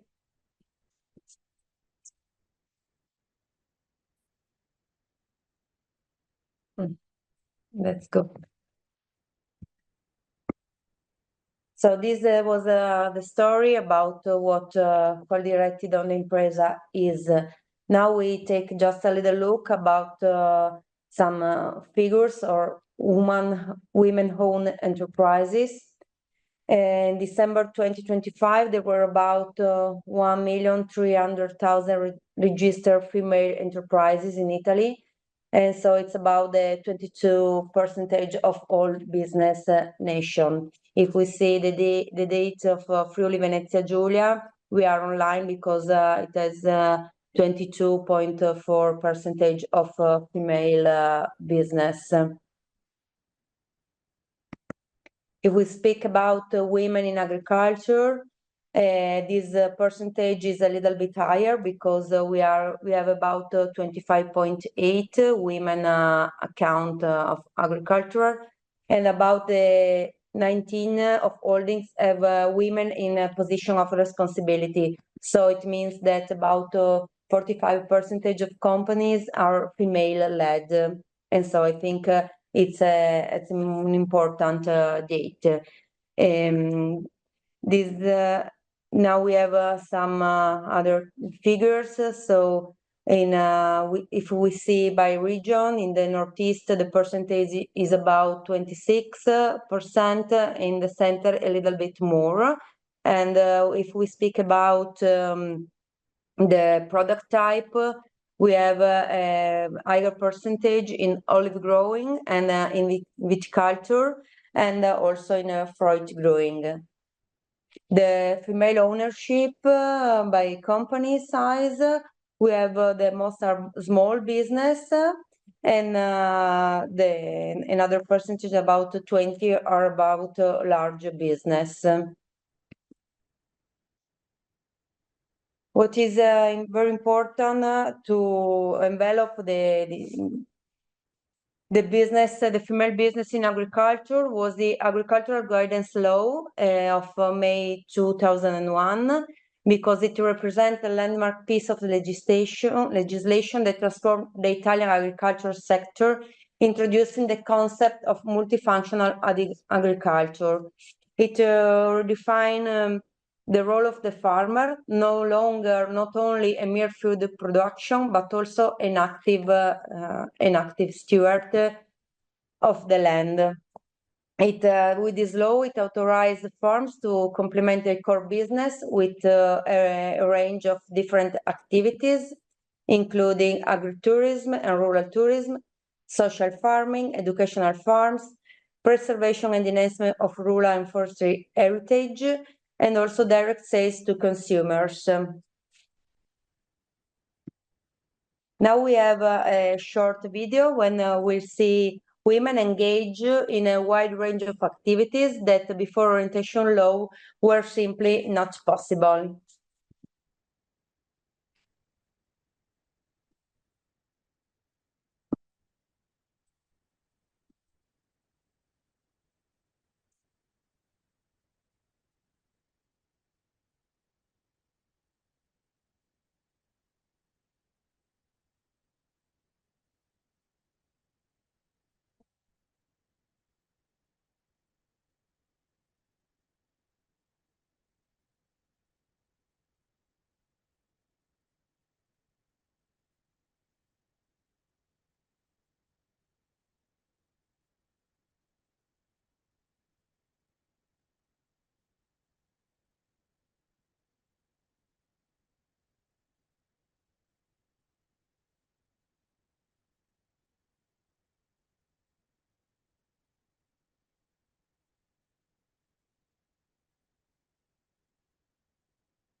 Okay.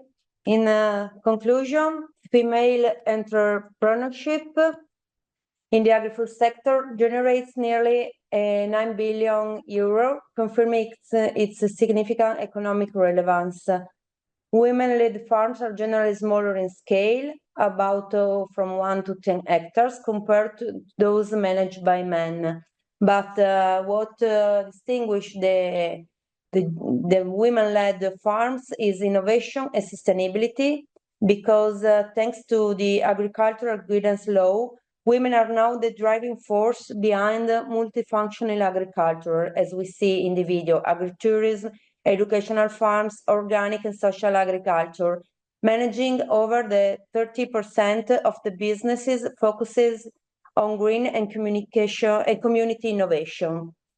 What we can do more? I think that to encourage the creation and growth of more lead farms, we could consider introducing funding programs specifically reserved for business run by women, just as we already have for the young farmers.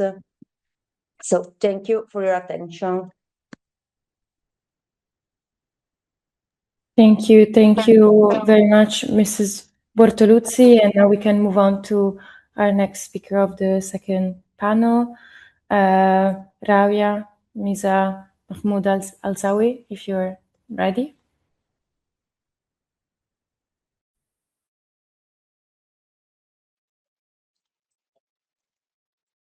السلام عليكم ورحمة الله وبركاته. شكرا جزيلا لاستضافتي للويبنار وورشة العمل الخاصة من الحقل إلى المستقبل، تمكين المرأة من أجل نمو مستدام في الزراعة في العراق.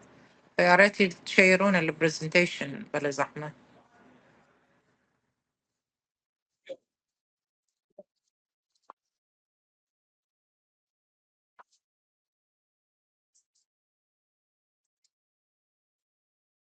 next slide please.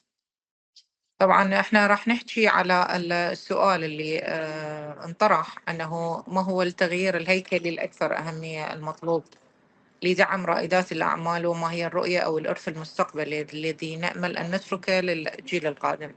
طبعا في العراق بشكل خاص سوق العمل النسائي يشكل 30.5% هم نساء في القطاع الزراعي، خاصة في قطاع الخدمات.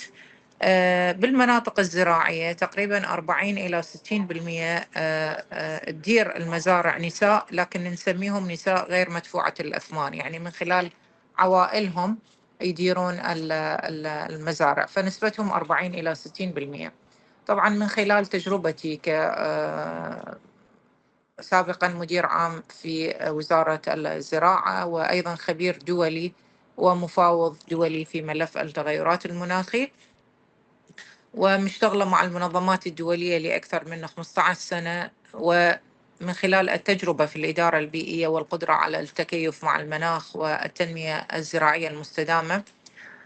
يمكن التغيير الهيكلي الأكثر أهمية والمطلوب اليوم هو أن ننتقل من النظرة الروتينية اللي تعتبر النساء مستفيدات. دائما نحن نقدم برامج الدعم إلى النساء باعتبارها مستفيدة من برامج التنمية. الآن لازم نعترف و we have to acknowledge أنه المرأة هي يجب أن تدخل كصانعة قرار ومستثمرة ومبتكرة وقائدة داخل النظم الاقتصادية. طبعا هواية أمور نقدر نسهل للنساء للدخول في هذا المعترك من خلال تسهيل الوصول إلى التمويل. قد تكون صناديق وقروض ميسرة مخصصة لرائدات الأعمال، خاصة في المحافظات اللي تكون خارج العاصمة. تبسيط إجراءات حكومية لتسجيل المشاريع الصغيرة وتقليل الرسوم والروتين اللي يشكل عائق أمام النساء الراغبات ببدء الأعمال. أيضا ممكن أن ننشئ حاضنات أعمال ومراكز تدريب ومحلية توفر إرشاد. طبعا الكاباسيتي بيلدينج والريسنج أويرنس والتوجه القانوني والتسويقي هو كفيل بأنه يمكن المرأة من تطوير المشاريع. تعزيز التحول الرقمي هاي والتجارة الإلكترونية. الكثير من النساء هن قد يكونون ثقافتهم محددة أو ما يستطيعون غير متعلمات كفاية، فممكن أنه نسوي لهم capacity building في مجال التحول الرقمي والتجارة الإلكترونية حتى أقدر أوصلهم للأسواق المحلية والعالمية دون أن أحتاج إلى رأس مال. طبعا دعم المشاريع الزراعية والصناعية، تعرفون كل مخرج زراعي هو مدخل للصناعة، وبالتالي الدخول في هكذا مشاريع المرأة تكون عندها الخبرات والفرص الواعدة حتى تنمو وتزدهر في هكذا مشاريع. توفير مساحة آمنة لحاضنات الأعمال وتسهيل مشاركة النشاط الاقتصادي للمرأة.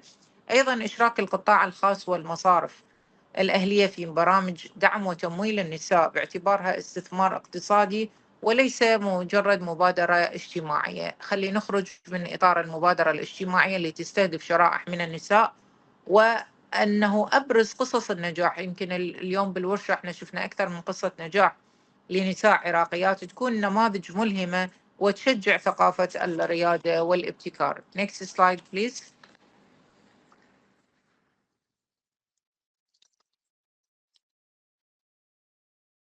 الحواجز البارير اللي تواجه رائدات الأعمال، طبعا غالبا ما تواجه رائدات الأعمال حواجز تتعلق بالحصول على التمويل، الملكية الأراضي. طبعا من الصعوبة أن تحصل النساء على ملكية للأراضي، أكثر الأراضي خاصة بالعراق هي ملك للرجال وللمجتمع الذكوري، وبالتالي واحدة من العوائق الكبيرة أنه كيفية الحصول على ملكية الأراضي.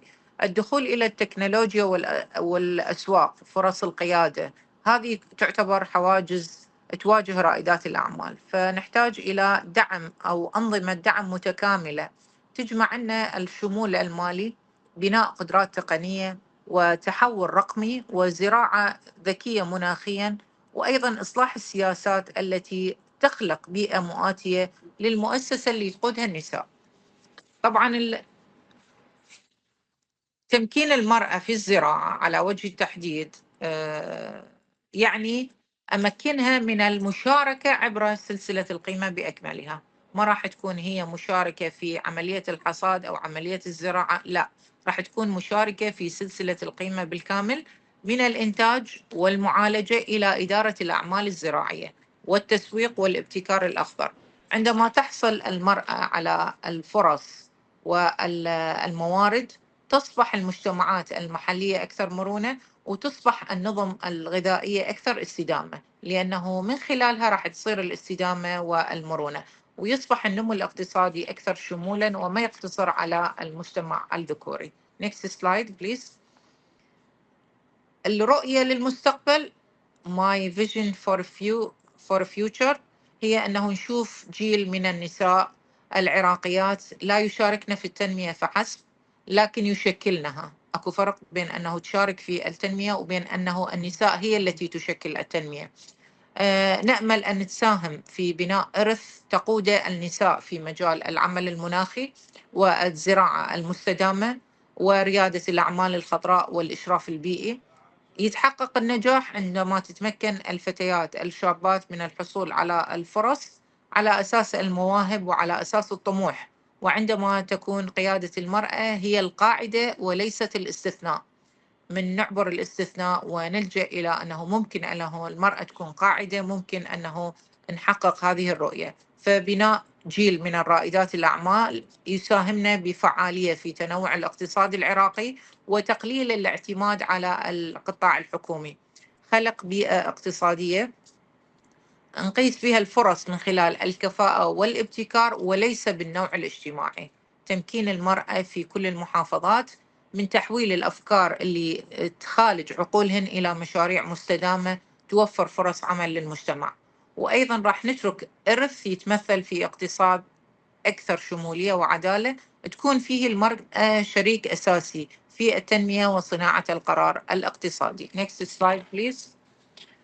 الاستثمار بالمرأة ليس مجرد مسؤولية، هو مو مسؤولية اجتماعية، بل هو واحد من الاستراتيجيات الفعالة حتى نحقق تنمية صناعية مستدامة ومرونة اقتصادية وأمن غذائي وتكيف مع المناخ. طبعا من خلال عملي كخبيرة بيئية في العراق أتيحت لي الفرصة على الإشراف على العديد من المبادرات والمشاريع اللي إلها ترابط بالزراعة والعمل المناخي والتمويل المناخي والتنمية الزراعية المستدامة. من المبادرات اللي أعتز بها بصراحة وحولنا الأفكار والمشاريع الاقتصادية استهداف النساء في المجتمعات الهشة والتي تعاني من الهشاشة جراء الهجرة وجراء النزوح وجراء عدم استقرار المحافظات في الأحداث اللي صارت، خاصة النساء اللي تعمل في سلاسل القيمة الزراعية من الإنتاج الزراعي والتصنيع الغذائي إلى التسويق وإدارة المشاريع. طبعا احنا يمكن بالصور بالسلايد اللي بعده راح احكي اكثر على هاي المشاريع. الحصيلة اللي طلعنا بها من هذه المشاريع أنه هذه التجارب أكدت لي أنه المرأة هي ليست مستفيدة من برامج التنمية، ممكن أن تكون شريك أساسي في تحقيق التحول نحو الاقتصاد الأخضر. سوينا منافسة بمجالين وخلينا رجل في حقل معين وامرأة في حقل معين. شفنا أنه المرأة تشتغل 3 أضعاف العمل اللي يعمله الرجل في الحقل، وهذه كانت انطلاقة ومسج مو بس للنساء. طبعا هو المشروع كان مع UNDP في تحسين سبل العيش، لكن ترك مسج كبيرة أنه النساء قادرات على العمل المضاعف وأندر بريشر، وبالتالي من تحصل النساء على التدريب والتمويل والتكنولوجيا وفرصة الوصول إلى الأسواق راح يساهمنا في تعزيز الأمن الغذائي وزيادة القدرة على التكيف مع التغير المناخي وتحقيق التنمية المستدامة. ومثل ما ذكرت أنه ممكن أنه تكون المرأة صانعة للسياسات وشريكة في الاستثمار وقائدة للتغيير. وبما أنه الموضوع يركز على المرأة والزراعة والتنمية المستدامة، حبيت أربط التجارب والخبرات اللي الحقيقية اللي صارت on ground بالمشاريع اللي نفذناها على تنمية المجتمعات المحلية وتحسين سبل العيش. بالنتيجة شفنا أنه أكو هناك ربط كبير بين تمكين المرأة والزراعة المستدامة والعمل المناخي والتمويل الأخضر والتنمية الاقتصادية المحلية. next slide. عذرا السلايد اللي بعده. هذه الصور هي قصص نجاح لتحسين سبل العيش في المناطق اللي تعاني من الهشاشة. نفذنا به عدد من المشاريع اللي استخدمنا النساء كعامل رئيسي في المشاريع. واحد من المشاريع نفذنا بيوت بلاستيكية للخيار والمحاصيل الزراعية اللي هي الخيار والطماطة والفلفل باستخدام أسمدة عضوية في الصحراء. هذه في قلب الصحراء في منطقة تبعد 160 كيلو متر عن محافظة الأنبار، وبالتالي حققنا قصة نجاح واستثمار في قلب الصحراء وتحولت إلى successful story نشرتها UNDP في وقتها، وكانت من المشاريع اللي ساهمت بها المرأة مساهمة كبيرة. قدروا يحققون إنتاج كبير من المحاصيل الزراعية اللي اعتمدت على توفير أسمدة عضوية وابتعدنا عن الأسمدة الكيميائية، وبالتالي قدرنا نحصل على منتج محلي قابل للاستهلاك نظيف من الشجرة إلى المستهلك مباشرة. وكانت القائدة والمنفذة في هذه العملية هن النساء. الكثير من النساء استهدفنا 600 عائلة من العوائل النازحة في المناطق اللي كانوا يعانون من البطالة وعدم توفر سبل العيش، وبالتالي سوينا 3 فيسز للمشروع. كل فيس استهدفنا 200 من العوائل.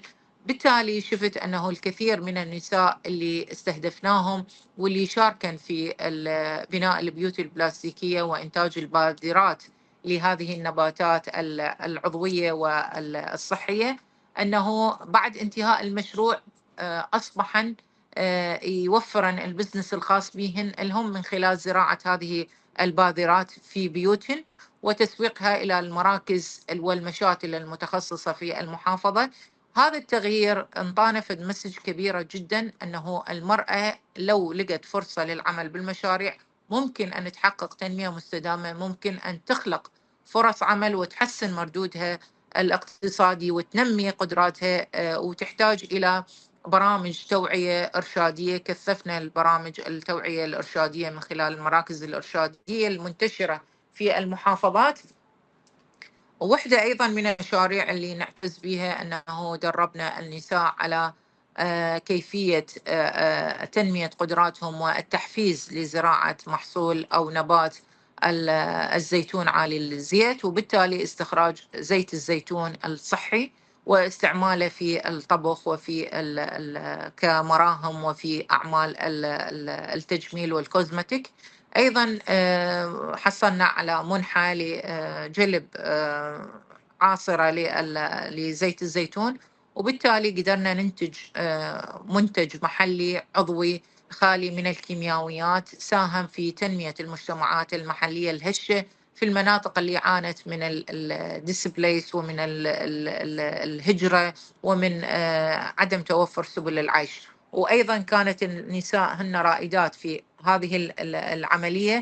وأيضا موضوع الكومبوست العضوي وكيفية استخدام مخلفات المنتجات الزراعية في الحقل وتحويلها إلى كومبوست عضوي وهيومك سائل، من خلاله نقدر أن نسقي المزرعة ونوفر سماد عضوي مفيد، نبتعد عن الكيميائيات ونقلل من تلوث التربة. حاولت أدخل من خلال يعني رؤيتي البيئية أنه نحقق أهداف التنمية المستدامة ل 17 هدف على الأقل في كل مشروع 3 إلى 4 أهداف من أهداف التنمية المستدامة: القضاء على الجوع، توفير المياه، تحسين سبل العيش. 3 إلى 4 أهداف من أهداف التنمية المستدامة على الأقل ممكن أن تحقق في مشروع تقوده النساء. وشفنا أنه المشاريع اللي تقودها النساء يعني بلا مجاملة يعملون من كل يعني قلبهم وينافسون الرجل في هذا المعرك، والإنتاجية والكواليتي اللي ممكن أنه نحصلها، إضافة إلى السيفنج للوقت لأنه حريصين على إكمال المهمة بوقت قصير. أيضا كلها أكو اختلافات جذرية فيما لو جلبنا عمال ذكور من وتم تأجيرهم. لذلك ممكن أنه بالختام أقدر أقول أنه together ممكن أنه من خلال المجتمعات المحلية والحكومة بالتعاون مع المنظمات الدولية المنظمات المجتمع المحلي والNGO نقدر أنه نبني مستقبل للنساء، ليس فقط كمشاركات في التطور، وإنما ممكن يكونون قائدات في الانتقال نحو الاستدامة. next slide. بالنهاية أنا جدا شاكرة لإتاحة الفرصة اللي عرض الكثير، عندنا الكثير من قصص النجاح والكثير من الفيلد وورك اللي صار لمدى 20 سنة خبرة في المجال الزراعي والبيئي. وأيضا بدينا ندرب النساء على كيفية أن يكونون حاضنات للأعمال ورائدات لهذه الأعمال، والتحول الرقمي للدخول بالأجري بزنس الخاص بهم، مع التكثيف على تنمية القدرات وتحسين المستوى الثقافي وتوفير الدخل الربحي لهم. شكرا جزيلا لإتاحة الفرصة لعرض جزء من الأعمال، وشاكرة كل الشكر لحضور الورشة. شكرا جزيلا. Thank you very much. And now we move on to the last speaker of this panel, which would be Mrs. Martina Di Piazza. The floor is yours. Thank you very much, Lucia, for your kind introduction. And salam alaikum, good morning, everyone.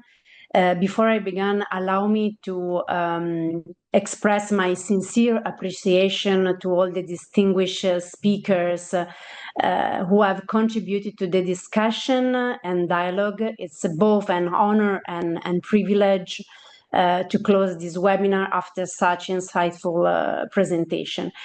As we conclude and we wrap up this important conversation, I would like to leave you with a few reflections on a fundamental question.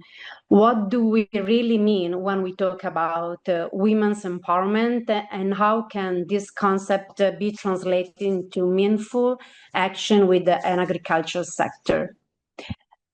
Can you see my presentation?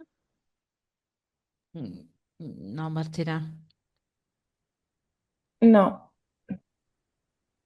No. Dai l'ok. Now, I think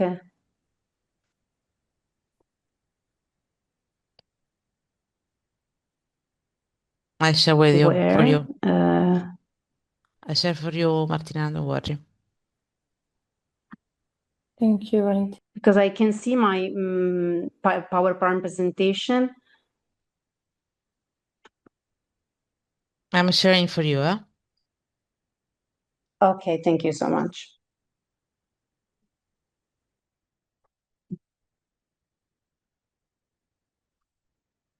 In any case, in this regard, women's empowerment is the process through which women strengthen their ability to contribute to their families, their communities, and economic development, while also gaining the opportunity to shape their own future.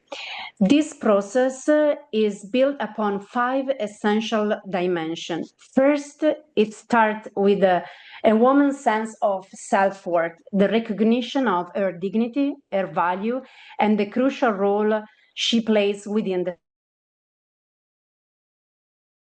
empowerment means having the right and the ability to make choices. It involves participating in decisions that affects one's personal life and family activities. Third, it requires access to opportunities and resources, including education, skills, development, employment opportunities, lands, finance, and productive assets. Fourth, empowerment involves having powers and control over own lives, including the ability to manage income, works, resources in a way that strengthens both personal independence and household resilience. And finally, it means having the capacity to shape one's economy and social future through participation in community decision-making, leadership role, and local development process. Empowerment is not a single event or an isolated intervention. It's a gradual and continuous process that strengthens individual potential while improving the well-being of family, communities, and economies. Next slide, please. At UNIDO, and complying with the SDGs 5 and 9 of UN Agenda 2030, women's empowerment is a fundamental driver of inclusive and sustainable industrial development. This is especially significant in sectors such as agriculture and agribusiness, which constitute a cornerstone of rural economies and livelihood, including in Iraq. Advancing women's empowerment is first and foremost a fundamental human rights imperative, and also recognized as a catalyst for economic efficiency, productivity, innovation, and sustainable growth. For this reason, UNIDO promotes an approach that recognizes women not only as participants in development process, but as an agent of change and essential contributors to productivity, competitiveness, and value creation. This approach requires creating an enabling environment in which women have equitable access to productive resources, technologies, and services to improve productivity and quality, participate in agri-food value chains behind subsistence level activities, and engage in higher value economic opportunities that contribute to income generation and enterprise development, develop entrepreneurial skills and grow women-led and owned businesses, benefit from training, innovation, and digital solutions to enhance competitiveness, and increase their presence in leadership roles within cooperatives, enterprises, and institutions. Sustainable development can only be fully achieved when women are not only present within economic system, but are also empowered to influence decisions, shape priorities, and contribute to governance process at all levels. Next slide, please. Having examined the strategic importance of women's empowerment as a driver of inclusive and sustainable development, it is also crucial to consider what empowerment means specifically within the agriculture sector. When we speak about women's empowerment in agriculture, we are referring to much more than women's participation in farming activities alone. Across rural communities worldwide, women already play an essential role throughout the agri-food system. Women's empowerment in agriculture means creating the conditions that enable women to contribute as farmers, workers, entrepreneurs, innovators, and leaders across the entire agri-food system. This begins with access to productive resources. Women must have equitable access to land, water, agriculture input, financial services, technology, and extension support. These resources are fundamental not only for improving productivity, but also for enhancing resilience and long-term sustainability.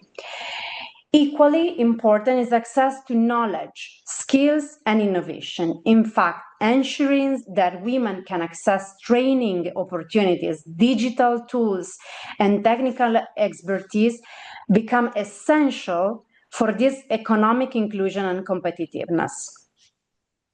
Empowerment also requires access to market and value chain. At the same time, also, empowerment implies meaningful participation in decision-making process. Finally, empowerment requires that women are able to benefit directly from their economic activities. This means having the capacity not only to generate income, but also to manage, control, and invest that income in ways that support their family, businesses, and communities. In countries such as Iraq, where agriculture remains closely linked to the food security, employment, and rural development, strengthening women's role within agri-food system can generate significant economic and social returns. It contributes to increased productivity, more resilient livelihood, improved household well-being, and stronger rural economies overall. Next slides. Having examined the concept of women's empowerment within the agriculture sector, it is essential to underscore its strategic importance.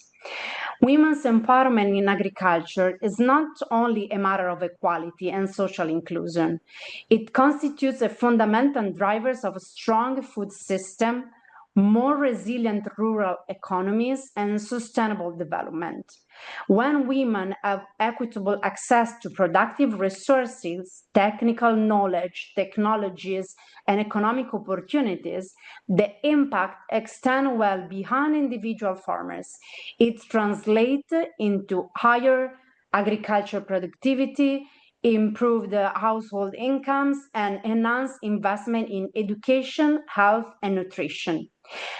At the community level, this contributes to more dynamic local economies, greater food security, and increased resilience of agri-food system. In this regard, empowering women should be understood as a strategic investment with significant multiplier effects across households, community, and national level. In fact, when women are empowered, agriculture system become more productive, rural society more resilient, and development outcomes more sustainable and inclusive. Next slide. Building on the importance of women's empowerment, it is essential to recognize the concrete role of women already play within global agri-food system. According to the UNIDO and FAO data, women represent approximately 36% of the global agricultural workforce.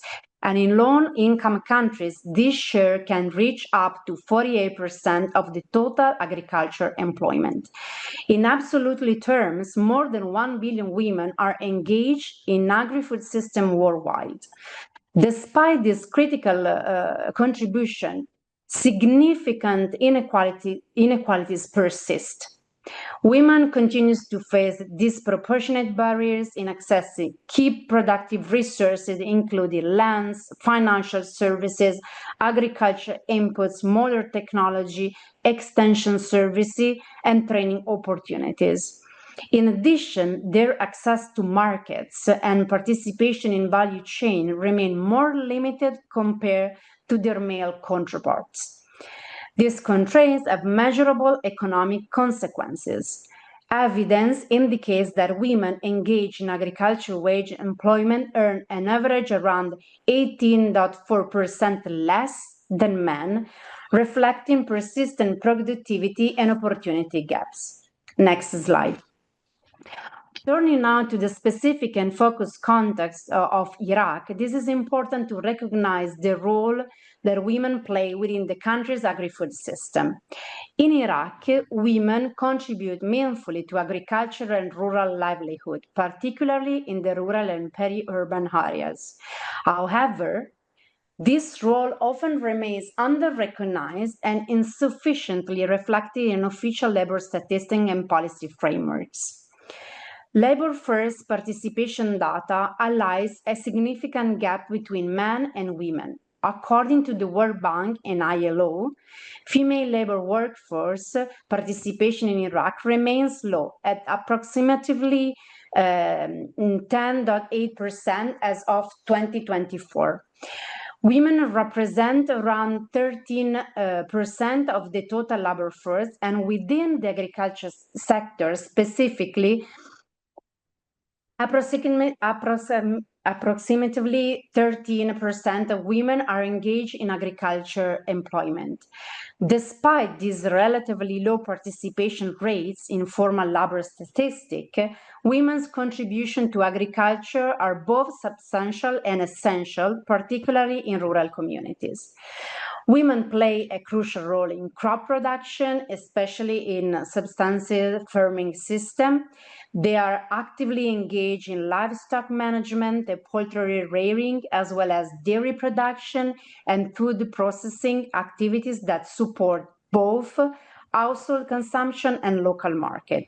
In addition, women contribute significantly to household-level agriculture production and to functioning of local food systems that sustain rural livelihood and community resilience. Next slide. Expanding women's participation in agriculture and agri-food system generates wide-ranging and measurable benefit across economic, social, and environmental dimension. From an economic perspective, evidence from FAO indicates that when women have improved access to resources and opportunities, agricultural productivity and efficiency increase significantly. This is accompanied by higher rural incomes, strong agribusiness development, and greater diversification of rural livelihood, including value-add production and market-oriented activities. At the household level, the benefits are equally important. Increased participation of women contributes directly to improved food security and more diverse and nutritious diets. It also associates with higher investment in children's education and health, strengthening human capital over the long term, as well as greater resilience of rural households to economic and climate-related shock. At the community level, greater inclusion of women supports stronger rural economies and more dynamic local development system. It enhances participation in cooperatives and producer organization, fostering more inclusive and sustainable rural societies. Finally, there are important environmental and sustainability gains. Women's participation is linked to greater adoption of climate-smart agriculture practices, improved natural resources management, and enhanced resilience to challenges such as drought, water scarcities, and environmental degradation. Taken together, these findings clearly demonstrate that expanding women's participation is not only a question of inclusion, but a high-impact investment that strengthens productivity, resilience, and the long-term sustainability of rural development. Next slide. Despite the significant contribution of women to agriculture and agri-food system, their participation continues to be constrained by a set of interconnected structural, economic, institutional, and social barriers. These barriers do not reflect a lack of capacity or potential, rather than reflect persistent inequality in access to rights, resources, services, and opportunities. From a structural and legal perspective, women often face limited access to land ownership and inheritance rights, as well as reduced control over protective assets such as lands, livestock, machinery, and irrigation system. This constraint directly affected their productivity and economic independence. Economic barriers further limit their participation. Women frequently encounter restricted access to finance and credit, often due to absence of collateral and broader financial inclusive challenges. As a result, their ability to engage in market, development, agribusiness activities, and integrate into value chains remain limited. In addition, important gaps persist in access to knowledge, services, and technology. Institutional and social barrier also plays a significant role. Finally, time-related constraints represent a critical and often overlooked dimension.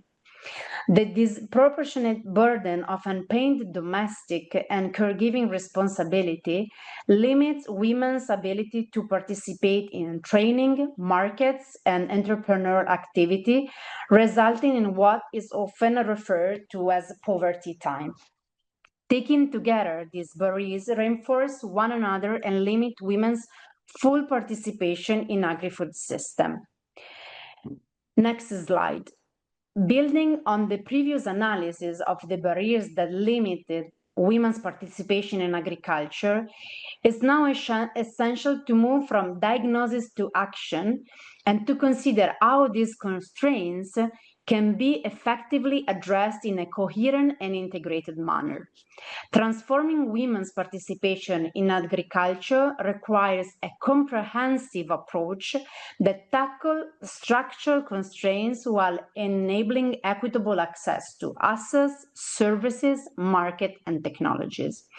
First, addressing limitation in land rights and access to productive assets is fundamental. Strengthening legal frameworks governing land ownership and inheritance, promoting joint ownership models, and supporting targeted agriculture supportive programs can significantly enhance women's productivity, investment capacity, and long-term economic security. Second, overcoming financial exclusion is key to enabling economic empowerment. Expanding access to credit through women-focused financial instruments, promoting financial services, and supporting women-led agribusiness initiatives can facilitate enterprise development and increase rural incomes. Third, investing in human capital development is essential. Strengthening women responsive expansion system, expanding vocational and technology training, and promoting digital literacy and climate smart agriculture practice can improve efficiency, productivity, and innovation in the sector. Fourth, Improving access to market and value chain is critical for ensuring that women can fully benefit from their economic activities. Supporting women entrepreneurs, cooperatives, and producer organizations facilitate market access and promotive inclusive agri-food value chain development can strengthen competitiveness and economic returns. Fifth, bridging gaps in technology and innovation is increasingly important in the context of modern agri-food system. Expanding access to agriculture technologies, mechanization services, digital platforms, and climate-smart solutions enhance resilience and support sustainable production. Finally, addressing time poverty remains a necessary condition for meaningful participation. Labor-saving technology, improved rural infrastructure, and more equitable distribution of domestic and caregiver responsibility can enable women to engage more fully in economic, educational, and entrepreneurial activities. In conclusion, it is clear that the barriers faced by women are not isolated challenges, but interconnected constraints that require coordinated solutions. Next slide. Building on the pathway for addressing barriers, it is now essential to move one step further and focus on how this element can be translated into concrete opportunity with specific country context, including Iraq. It is precisely in building such opportunities that the role of UNIDO becomes pivotal. In this regard, UNIDO ATPO Italy plays a strategic role in supporting women's economic empowerment in agriculture by fostering investment, partnership, and private sector engagement aimed at promoting inclusive and sustainable agribusiness development. Firstly, through investment promotion and agribusiness development, ITPO Italy facilitates investment in agri-food and rural value chains, with particular reference for countries such as Iraq, where agriculture remains a key sector for rural livelihood and economic diversification. Secondly, private sector engagement is a key pillar of this approach. ITPO Italy promotes inclusive business partnership in agriculture and agri-processing, support technology transfer and innovation uptake, and foster the creation of mutually beneficial opportunity within rural economies, including emerging markets such as Iraq. Thirdly, capacity building and entrepreneurship development are central to strengthen women's economic agency. Fourthly, improving market access and value chain linkages is essential to ensuring sustainability and competitiveness. Finally, through partnership and project development, UNIDO ATPO Italy collaborates with governments, financial institutions, private sector actors, and related stakeholders to develop investment-ready project pipelines and support the implementation of inclusive and sustainable industrial development initiatives tailored to country-specific needs. Next slides. As we move toward the conclusion of this discussion, it's important to bring together the key reflections that have been shared under the theme From Field to Future. Women's contribution to agriculture in Iraq is already significant. As highlighted throughout this webinar, women are actively engaged across multiple dimensions of agri-food systems, yet their role remains largely unrecognized.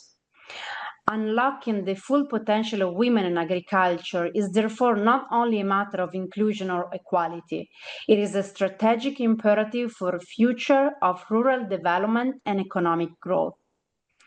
Strengthening women's participation translated directly into stronger agricultural productivity, more resilient rural livelihood, improved food security and nutrition, and more sustainable partners of economic growth. It also contributes to greater social stability and more cohesive community development. This reflection is particularly important at this moment in time, Agriculture in Iraq is currently at the critical juncture, shaped by the impact of climate change, ongoing market transformation, and an increasing need for rural economic diversification in rural areas. Within this evolving context, women are not only participants in the agriculture sector, they represent a powerful and essential force for transformation and resilience. In conclusion, the future of agriculture is not only about cultivating land, but about cultivating opportunities, leadership, and innovation. And it is precisely through women empowerment that the future becomes possible. In fact, when women thrive, agriculture thrives. And when agriculture thrives, entire society prospers. Thank you for your attention. Also, I put my email, so please feel free, to write me and reach me out if you want to share ideas, if you want to cover additional topic regarding these issues. I would be delighted to hear from you. And last but not least, I would allow me to express my sincere gratitude to all my colleagues based in Rome and in Iraq who contribute to make this webinar possible. Special thank, of course, to Lucia for her excellent moderation, and my deepest appreciation to my colleague Sana for her invaluable support and exceptional problem-solving abilities. Thank you so much. And if you have any question, I'm totally available to answer. Thank you, Martina, and thank you to all the speakers from this panel for emphasizing the structural equality that it requires: systemic financial access, supportive policy, and mentorship. Thank you to Mrs. Bortoluzzi for presenting Coldiretti and sharing how it promotes agricultural entrepreneurship in the sector and presenting the role of Condifesa as well. Thank you to Mrs. Al-Atsawi for presenting your project and to put into place opportunities to grow women, especially working in agriculture in provinces, and to present your success stories. And thank you to Martina for this exhaustive and very interesting presentation on women empowerment from UN and UNIDO perspective, and for underlying and underscoring the importance of inclusion and empowerment and giving us this global picture of women in agriculture. So thank you to all the speakers from the second panel. And now we quickly move on to the Q&A session. I don't know if anyone of our participants has any question that they'd like to ask our speakers today. If so, feel free to write them in the chat. There are 15 questions, Lucia. Maybe yes. I can ask Muder to translate it. Yes, because many of them are in Arabic. Everything I see in English is, so yes, maybe.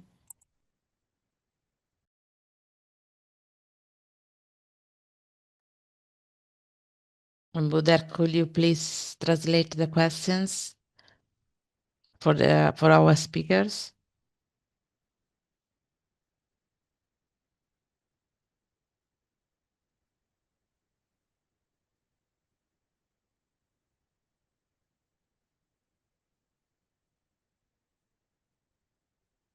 Muder, can you hear me? Okay. Maybe, Valentina, we can collect all the questions and then we can answer later on by email, just in case we can.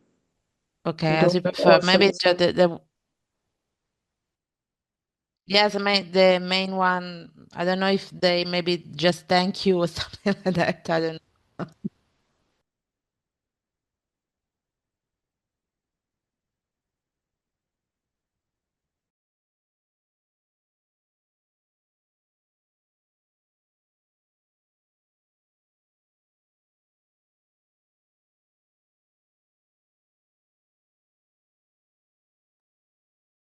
There's a raised hand.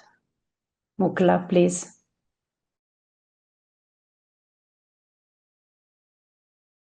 Hello everyone. This is Mahmoud, Mukla's representative and CEO of Hub 200. Thank you first for the informative webinar and all the information that you've shared concerning women empowerment and inclusion, especially in agriculture in Iraq, which is actually underrated, unfortunately, although there are some attempts from people and participants to volunteer to support agriculture and planting in Iraq overall so that we can have more green spaces rather than deserts, unfortunately. My question is about, are there any initiatives or programs that are supported by UNIDO in the future concerning empowering women in agriculture, specifically in Iraq, Baghdad? Thank you. I think the question is it's for me. So definitely we are going to deliver additional webinars and consider to organize the future initiative focused on agriculture topic. And even if you want to share with us your ideas, or if you want, for example, if you have a specific topic you want to, address, just also email us so we can also consider to deliver a specific webinar based on your needs or your requests. And in any case, you can follow us on our official website, our social media, because we are used to, promoting our initiative, webinars, programs through our social media and official website. In any case, feel free to reach us out. Thank you so much. Thank you so much. Perfect. Thank you. Then I guess we can move on to our conclusion. And then obviously, yes, everyone, as Martina also said, everyone who has additional questions, feel free to send an email and reach out. So as we draw to conclusion, let us reflect on the core message of this webinar. Empowering women in agricultural ecosystems is not a luxury, but rather an economic necessity. By establishing sustainable, tech-forward, and internationally networked cooperative efforts between nations and between systems, we lay the foundations for lasting innovation and human rights progress. I want to express my deepest gratitude to all our speakers, to Dr. Hala Sawi, to Mrs. Naj, representative of Mrs. Naj and Hub 200, Mrs. Hamandi, Mrs. Gregorat, Mrs. Bortoluzzi, Dr. Raria Alazawi, and Mrs. Di Piazza. Thank you to everyone in our global audience for your time and active engagement, and thank you to our translator for his active efforts, and thank you to our UNIDO ITPO team in Iraq, and Sana and Mohammed. And registration and follow-ups are available. And please send an email if you have any additional question. Thank you, and have a wonderful rest of your day. Goodbye.